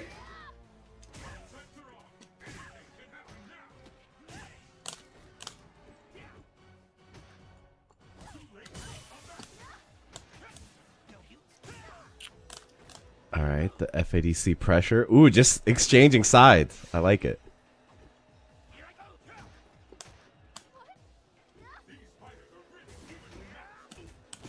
Ooh, counter hit my stand strong. That might be a good footsies tool in this matchup. I don't remember if it's safe on blocker. I have no idea. Oh. Oh! Almost did my own vanilla combo. Nice.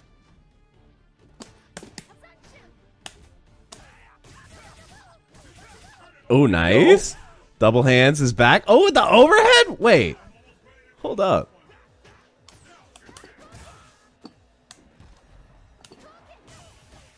Bro. You've been sandbagging. As soon as I say... You can look at the footage. I've gotten better in the last couple of games. I'm pretty good at fighting games, Mark. As soon as I say 2 out of 3, this is, you know, this is the grudge match. Bro, the combos are coming out. I see. I swear I practiced like maybe 10 or 15 minutes yesterday and the day before. And, you know, I didn't play anybody, but now that I got a games in... Yeah, that's the big thing is, like, practicing in training mode doesn't prepare you for the delay. Yeah, the delay and just, you know, a moving target as well. Thinking target. All right. Let's bring this back. You know, jmcrofts, that's kind of what I'm known for. Adapting pretty quickly, breaking down fighting games pretty quick. Yeah, oh, we got to prep the plugs for sure. As I was saying that, I'm like, wait a minute. Am I plugging myself? No, you got to. You got to. I'm sure most people watching have probably watched your Twitch at least once before, if they're fans of fighting games.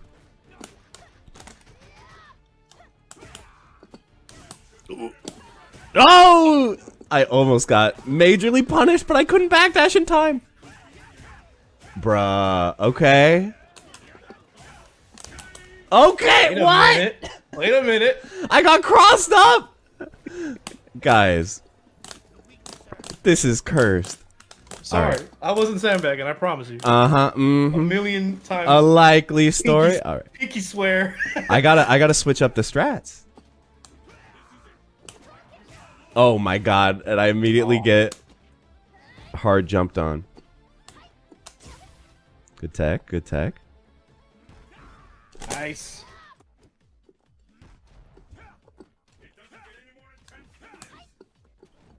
Meter building. All right.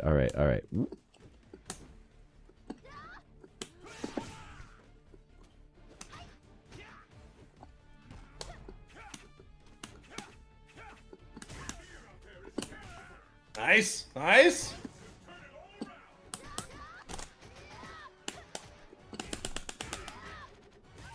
Whoa! I got punished. No! Alright, I'm lucky to be alive, I'm gonna be honest. Oh! Don't think this'll kill.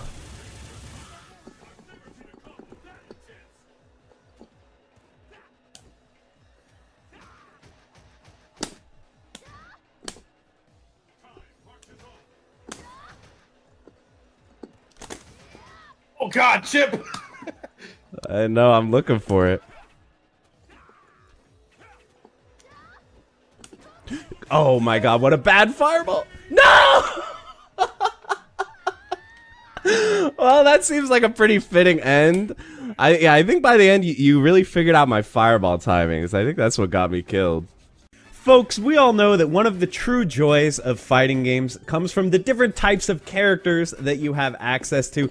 There's lightning fast rushdown characters with insane combos. There's zoning characters who can fill the screen up with massive beams and projectiles. And then there are some characters who are just a little bit goofy. Just a little bit weird. Sometimes they even feel like they're not in the right game. They're not strong, they don't really have any crazy powers that make them top tier for tournaments. But I think joke characters like this can be a lot of fun. I think they add a lot to the game, and it's always really enjoyable to beat up on your friends with a character who's kind of meant to be a joke. So today, we're going to be running through a list of some of my favorite joke characters from throughout fighting games. We're going to do kind of an alternating thing. We're going to alternate with characters that maybe you've heard of before that are pretty well known, alternating with some characters that are a little more obscure, and maybe you're going to see them for the first time. So let me know down in the comments, is there anyone on the list who you had never heard of before, who maybe you're surprised to see in an actual fighting game? And hit like if you liked the video, it really helps me out. But guys, before we get into it, I wanted to plug my Discord. My Discord has gone public for the first time. So if you want to join the Discord, all you got to do is click the link in the description, the top link right there down below. We used to have this locked just for Patreon supporters, and honestly, the main reason for that was just to keep the number of people manageable so we didn't have to deal with a bunch of bots, and so our tournaments wouldn't take like 10 hours. We are going to keep the tournaments locked behind a paywall. We are going to have Discord Premium. You can sign up for that, and that will get you into our tournaments. But if you just want to hang out and chat and, you know, use the matchmaking channels to find people to play with, you can do that just by clicking the link and joining the Discord. And if you want to try out the tournaments like the JM Cup and the Fightcade Frenzy that we run every month, there's actually a 7-day trial of the Discord Premium that you can use to do that. I totally won't be upset if you use the 7-day trial to play in a tournament and then never sign up for the full subscription ever again. That's totally fine if you just want to check it out. But I think you're going to have so much fun that you might want to stick around and be a part of the Premium Club. We're calling it the JM Combat Club. I would love to see you guys there. So click the link, join the Discord. That's it for the preamble, guys. Let's jump into the list. All right, let's start off here. Obviously, we can't have a list of joke characters without talking about Dan. Dan from Street Fighter is probably the most famous joke character of all time in fighting games. So if you guys don't know the story, the backstory of Dan, so Street Fighter 2 came out and it had Ryu and Ken, and then SNK released The Art of Fighting, which starred Robert and Ryo. And Robert and Ryo, they had a little bit of similarity to Ryu and Ken. You know, they have Fireball, they have the uppercut, they have, you know, like a forward-moving kick attack to replace the Hurricane Kick of Ryu and Ken. So Capcom went and said, you're going to copy us with Ryo and Robert? Well, we're going to copy you. And they created Dan. So he's kind of got Ryo's outfit on with the karate gi with the black t-shirt under it. And then he's got the ponytail of Robert from Art of Fighting. And his move list, you know, he's got a Shoto move list. He's got a Fireball. It just doesn't go very far. He's got an uppercut, and then, of course, he's got the forward-moving Dan kicks, as people call them. Here we're playing Dan in Street Fighter 4, which is maybe my favorite version of Dan. So a few things that he's got. He's got a normal taunt, like everyone else. Everyone can taunt, but he's also got a crouching taunt. No other character in this game has a crouching taunt. It can actually hit the opponent as well, which you can't normally do in this game. And he's even got a jumping taunt. Look at this. My man can, he can jump and taunt, and it actually makes him float in the air a little bit longer. So that's pretty fun. And to top that all off, he's also got a super taunt. He can spend his full super meter to do an attack that does no damage. It's funny, okay? It's funny. Even though it doesn't actually do anything, it's funny. But, you know, it actually kind of does do one thing. You know, normally it's pretty hard for Dan to combo into his Ultra 1. It just doesn't work in a lot of situations where other characters' ultras are gonna work. But for whatever reason, his super taunt is actually ultra cancelable. So if you have the full 4 bars of super, you can use that to cancel some of his special moves into super taunt, into ultra. And is there any better feeling than playing a joke character and doing something totally over the top and ridiculous and pointless to your opponent and still winning? That's the best feeling in fighting games right there. So Dan had to be on the list. And like I said, we're going to be alternating. We started out with a pretty well-known character, so let's go obscure. We're looking at Waku Waku 7. This is an arcade fighting game that's actually quite a lot of fun, and it has a very strange character over here named Bonus Kun. So, you know, Bonus Kun, just like Dan and Ryu and all those guys, he's a Shoto, okay? So he's got the Fireball. I mean, can't you tell by the Ryu headband that this guy's gonna be a Shoto? Look, he's got the uppercut, and then this is my favorite. Look at his Hurricane Kick, bro. So yeah, he's a punching bag, quite literally. He's normally not playable in the arcade version of the game. You gotta play the Sega Saturn version. And he can't do a lot of things that you are supposed to be able to do in the game. He can't crouch. So he's not really very viable because you can't even crouch block. You just get hit by lows. But check out the way that he runs. Look, he can move so fast. My man's moving. And then my favorite part of the character is the supers. So, you know, here's like his powered up Fireball. his powered up hurricane kick here. There we go. But he's got 2 supers here that are really powerful. And photosensitivity, epilepsy warning. Skip the next 30 seconds if you're bothered by flashing lights. Here's one of his supers. Oh my god, my eyes. You gotta press the button to get back up because it leaves him knocked down. And then here's the other. Warning, warning. Straight up into the skies. And we come down like a missile, man. This guy's clearly powerful, even if he only has 4 normal attacks and then 3 special moves. That's all he has. He doesn't even have any combos. You can like link jab into jab, but yeah, no way to like combo into special moves, at least that I know of. If we have any Waku Waku 7 scholars out there who can tell me the secret pro tips for using bonus Kun, I would love to hear it. But right now, I'm just having fun laughing at the ridiculousness of playing as this punching bag. So that's bonus Kun. All right, next up, we're moving over to some Melty Blood. And if you guys watch fighting games on YouTube, you've definitely seen Neco Arc, right? Neco Arc is like the ultimate meme. This character is such good clickbait because everyone wants to know what's going on with the weird meme cat. What's this cat doing here? So Neco Arc has some really crazy moves. You can see we got the fire breath, and then if we hold it, check out what happens. We got the Shin Godzilla fire breath. Neco Arc also has this really sick auto combo. If you just hold forward plus A, she does this whole combo. I love that. We got the massive eye lasers, which we can hit confirm into super. That's kind of cool. Oh my god, all the tiny Neco Arcs. And then where the character gets really fun, in my opinion, is you can call in these assists. You can call in all these little buddies to come help you out. And these guys, all kinds of random crazy stuff is gonna happen. All the little Neco Arcs, you can call in other characters from the game. They're gonna throw their attacks out here. But the real fun here, we gotta see if we can get the streamer install here. It's a very low chance of happening. I had to spam this move for a long time to get it to happen. But now you can see...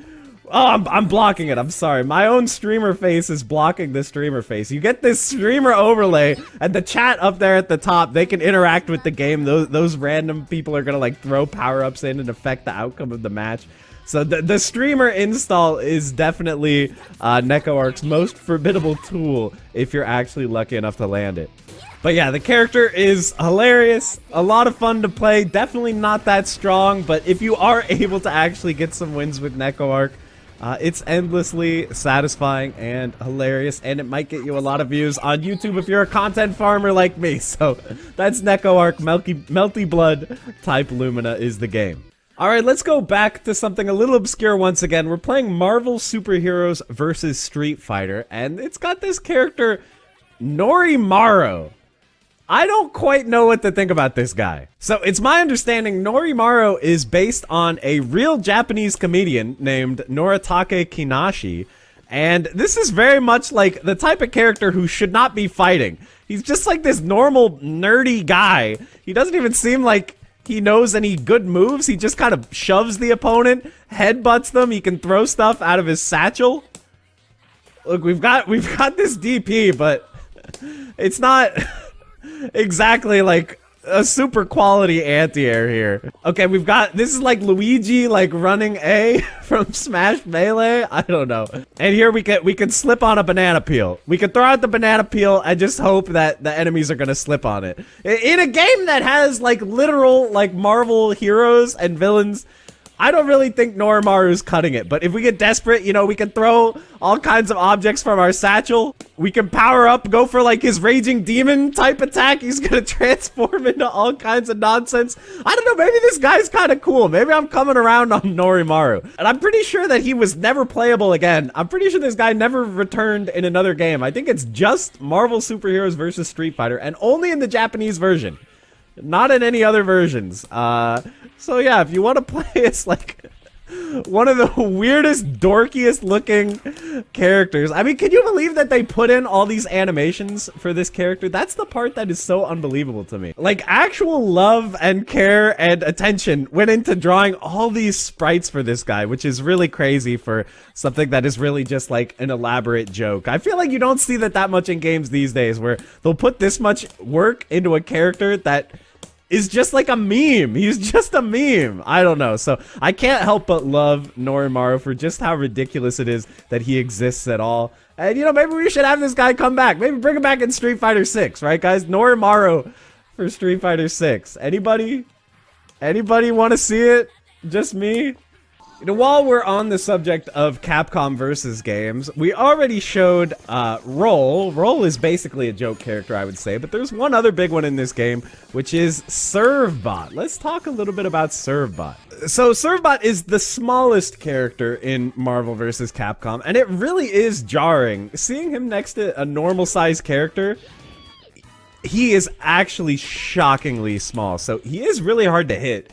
That's one of basically the two positive aspects that Servbot has going for him. He's hard to hit, and he has one good super. Kind of. See, here's the thing, is that Servbot's super is determined by what assist you pick. He's actually the only character in the game that works like that. So the only way to get his good super is by picking balance type. That's actually going to be like his only somewhat useful super. So each different super does a different thing. I'll show you here.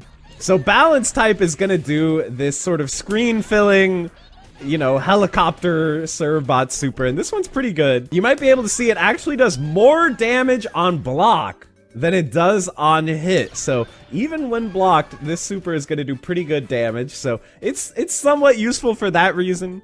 And then, yeah, he's got this Lunch Rush one. It doesn't do hardly any chip. I don't know why this one does, like, no chip damage on block, and the other one does so much. And this one's also very punishable. And then the third one here, he drops these guys from the sky, and this is also very, very punishable. You can see he doesn't stop, like, breathing heavy until all the Servbots are off the screen. So this one is also quite bad. So really, his only useful super is going to be this, like, Helicopter Boys one. And to me, the mark of a good joke character is that, like, their attacks aren't really, like, attacks. Like, he's not punching and kicking and, like, karate chopping you. He's chopping onions. So he might accidentally hit you while he's chopping up an onion. He's setting the table. You know, maybe you get hit by the tablecloth on your way over to the table getting set. He trips and falls to catch a plate. That's his sweep. We're out here peeling potatoes. He's actually really funny, I think. They did a great job of making a character that is definitely not useful, but, you know, this is a roster of 56 characters or whatever in Marvel vs. Capcom 2. They can afford to have a few that are kind of just for fun. So, Servbot, you're not going to be winning any tournaments, maybe unless Justin Wong is playing and the other people maybe aren't using good characters as well. That might be the only way. So, Servbot, bad character, but a very, very funny joke, and it's always fun picking him in fun matches against your friends. I'm a huge fan of the power of Servbot. Alright, and the final joke character I want to talk about, it's not Pac-Man, who you're seeing here, although having Pac-Man in a fighting game is weird enough. It's this guy. Who is that? Would you believe that that's Mega Man? It's bad box art Mega Man from Street Fighter Cross Tekken. Why'd they put that guy in Street Fighter Cross Tekken? He's not a Street Fighter character or a Tekken character. Neither is Pac-Man, I guess. It's very bizarre. And, you know, I couldn't actually record any footage of this myself because, if you guys don't know, this game doesn't work anymore. Games for Windows Live went down, and since then you haven't been able to run the game for like 7 years or whatever. On Steam, the version of the game that I have, you can't run Cross Tekken. It doesn't run. Capcom still hasn't fixed it, but for whatever reason, they put bad box art Mega Man in the game, and he's not good. He's a bad character, but he's pretty funny. It's kind of hilarious that they made a whole character based on literally the box art from Mega Man 1, where he doesn't even have a buster arm. He's holding a pistol. I don't really know what they were thinking, but the main reason why I just had to include this guy, why I think he's so notable, is because there was a very legendary glitch involving bad box art Mega Man that literally broke the game. And it was this. It was the goodbye world, my planet needs me glitch, where he basically does Poochie from The Simpsons and he just pieces out. He flies so far off screen that it was actually kind of cool. You could see parts of the level that are normally inaccessible. You know, shout outs to Boundary Break. You can see way off into space, but, you know, Mega Man at this point, it's like Guile in Marvel 2. Like, he's inaccessible. You're not going to be able to reach him, and it pretty much just breaks the game. So it was a pretty hilarious glitch. I think they did patch this out at some point, but who's to say? Because once again, we can't play the game. So it's going to be hard for me to test this. I used to have a PS3 disc around here somewhere, but I literally looked all over my apartment and I couldn't find it. I think I must have gotten rid of it when I got tired of this game. But yeah, that's bad box art Mega Man, guys. I know there's way more joke characters out there that deserve some time to be talked about in a video like this. So if you have suggestions, I would love for you to post them down in the comments. Let me know all the characters I forgot. Who do you think belongs on the Hall of Fame of joke characters from all-time fighting games? And were there any characters on this list that were new to you that you'd never heard of? I'd love to hear it. Folks, if I asked you who's the most overpowered fighting game character, who would you say? Marvel vs. Capcom 2 Sentinel? He's pretty overpowered. Maybe Third Strike Chun-Li? Everyone knows this character is absolutely ridiculous. But I'll do you one better, guys. Let's take a look at this old game, Superior Soldiers. And I want to take a look at Satin Sect. Satin Sect? Satan Sect? I don't know. All I do know is that this character is crazy. Okay, so Satin Sect, this guy's normals. Can we talk about the reach on these? And something interesting about this game is you can dash cancel normals. So you can essentially have like near full screen range on all this guy's hits. So he hits you from full screen, he's super safe, none of this is punishable whatsoever. And in terms of combos, check out what this guy's capable of, okay? We got the one-touch stun into death, okay? So there we go, not too shabby damage as well on Satin Sect. So we held a tournament in this game in Superior Soldiers with everybody going in blind. Nobody knew how to play, but pretty quickly it was identified that Satin Sect or Satin Sect was gonna be a problem, and everyone started picking this guy. You know, no matter who they were playing, if they lost, they decided, okay, I'm just gonna switch to Satin Sect to have the best chance of winning possible. So I became a man on a mission. I had to put a stop to the Satin Sect army, and I was using Reptilian, who, I'll admit, Reptilian is also pretty broken.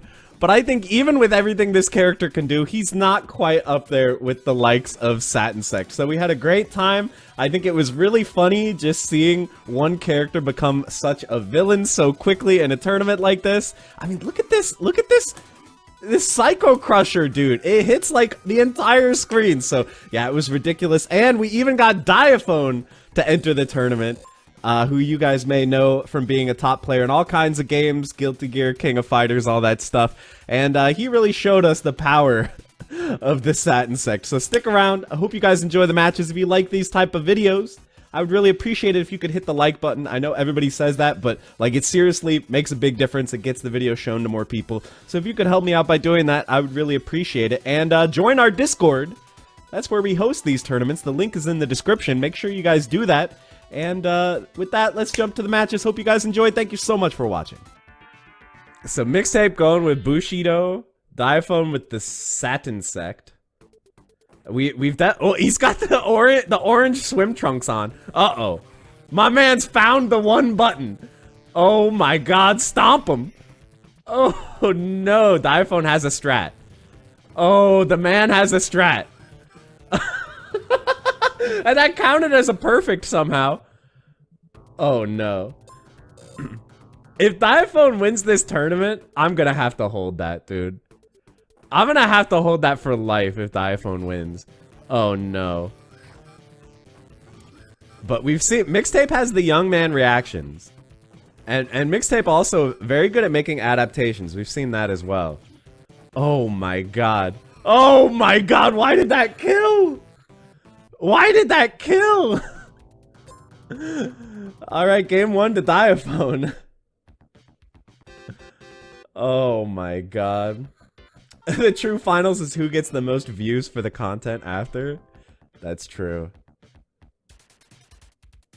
If Diaphone and I have to play, we should get in voice chat. Okay, wait, did Mixtape switch to Catty Docs?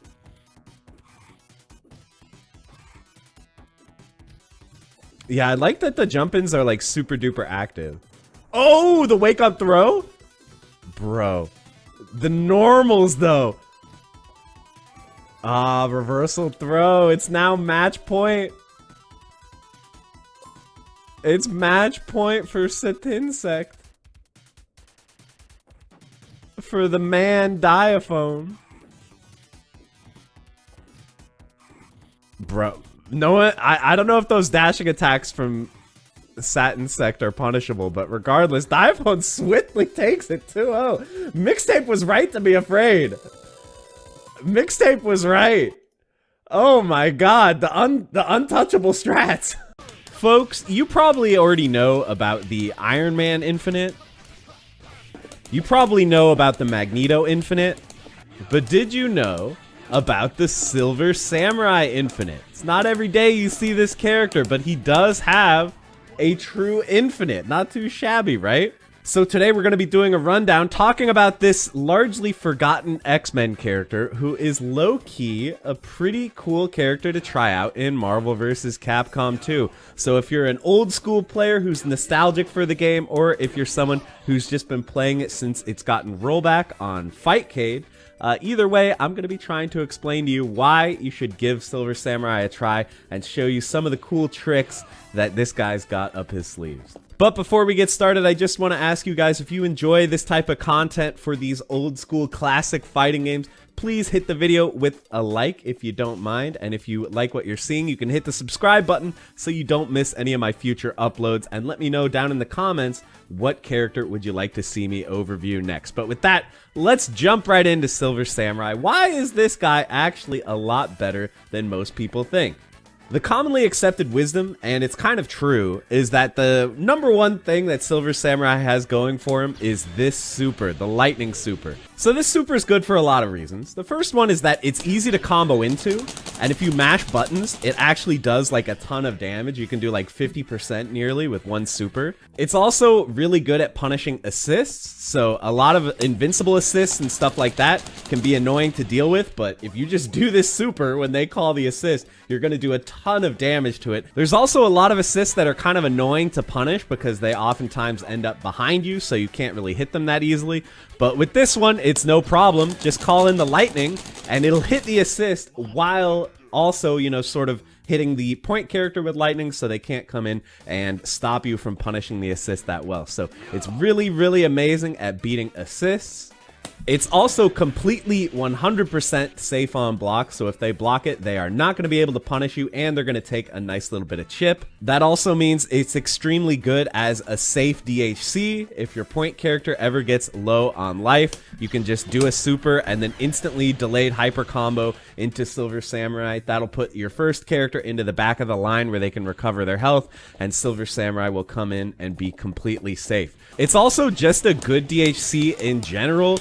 If you do your first character's super, then bring in Silver Samurai for his super, it's just going to do a lot of damage. It really adds up quickly. So this is really just one of the best supers in the game, especially if you don't factor in the really broken top tier characters. Silver Samurai's super is a real problem for a lot of characters to deal with. But that's not his only super. Silver Samurai actually has more supers than any other character in the game. He has one other one that's pretty good, which I think is this one where he throws all the shurikens. You can see the amount of chip damage this does is just ridiculous. So if they block this, it's going to kill them from a decent amount of health. It does like 8% on block.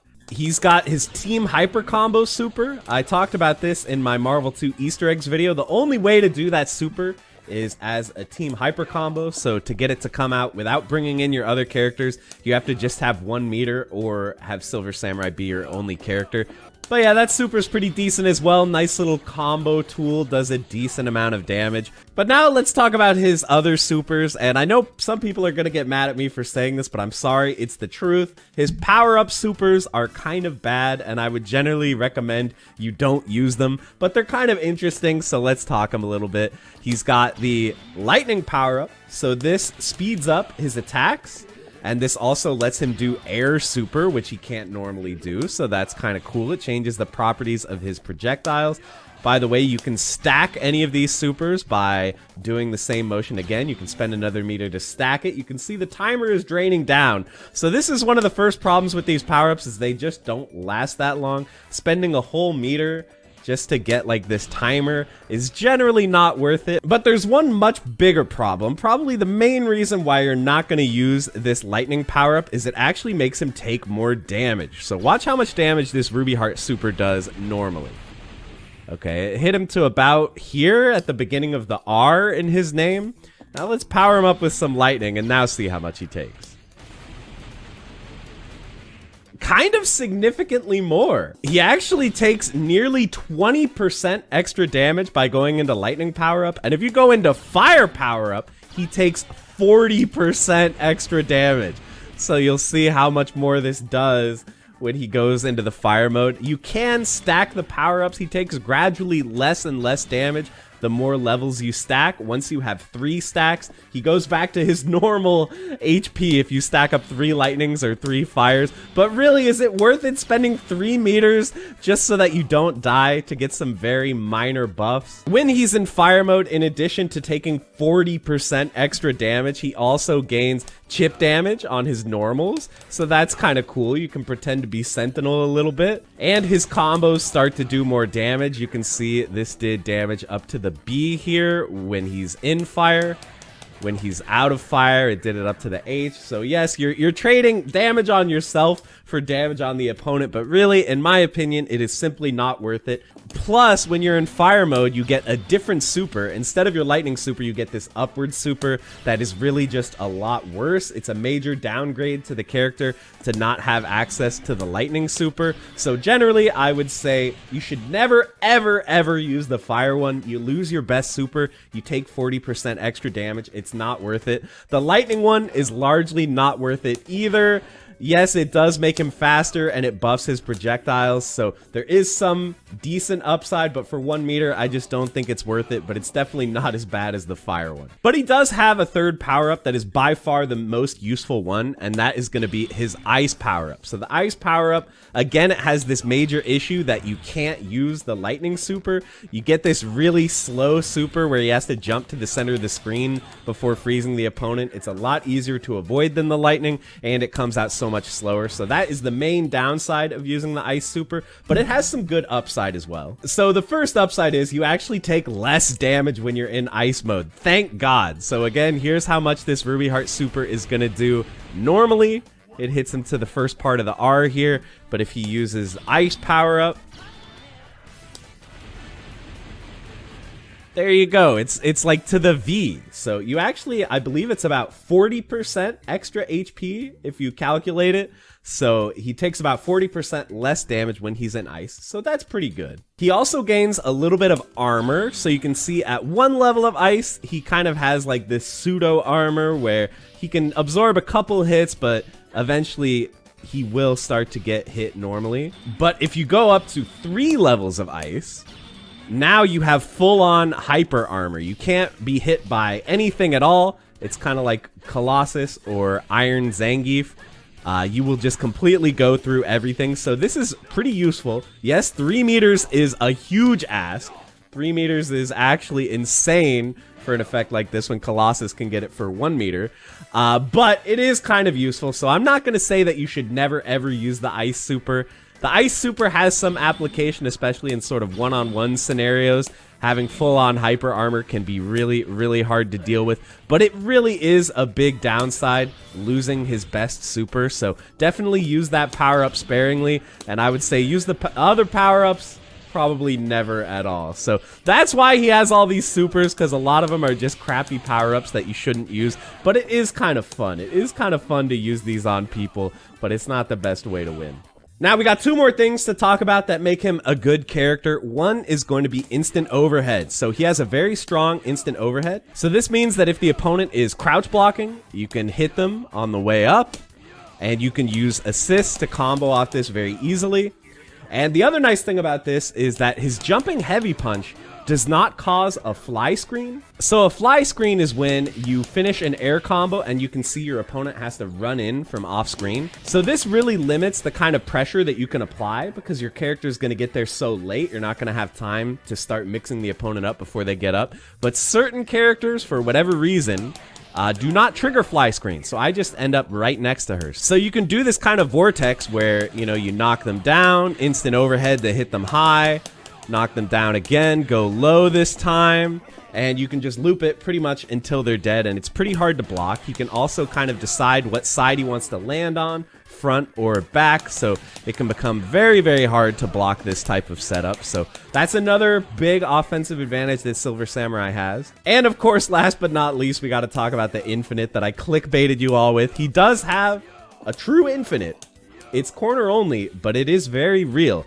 I first saw this from Justin Wong. I don't know if he was the very first person to pull this infinite off, but he's at least the first one that I saw. So I'll explain to you the basic idea here. So Silver Samurai's standing heavy punch works in a very bizarre way.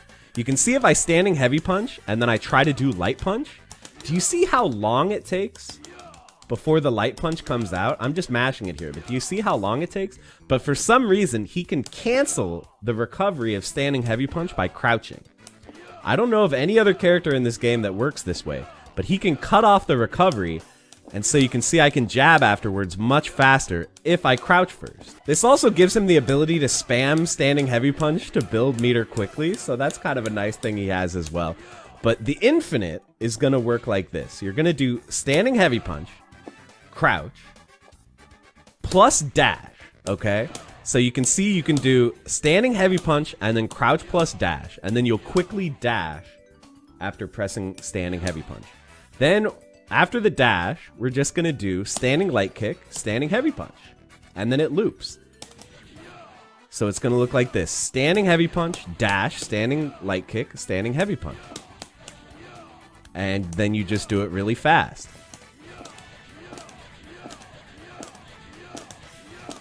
See, it's not so bad. It's doable. And this is not generally going to do enough damage to kill the opponent in one combo.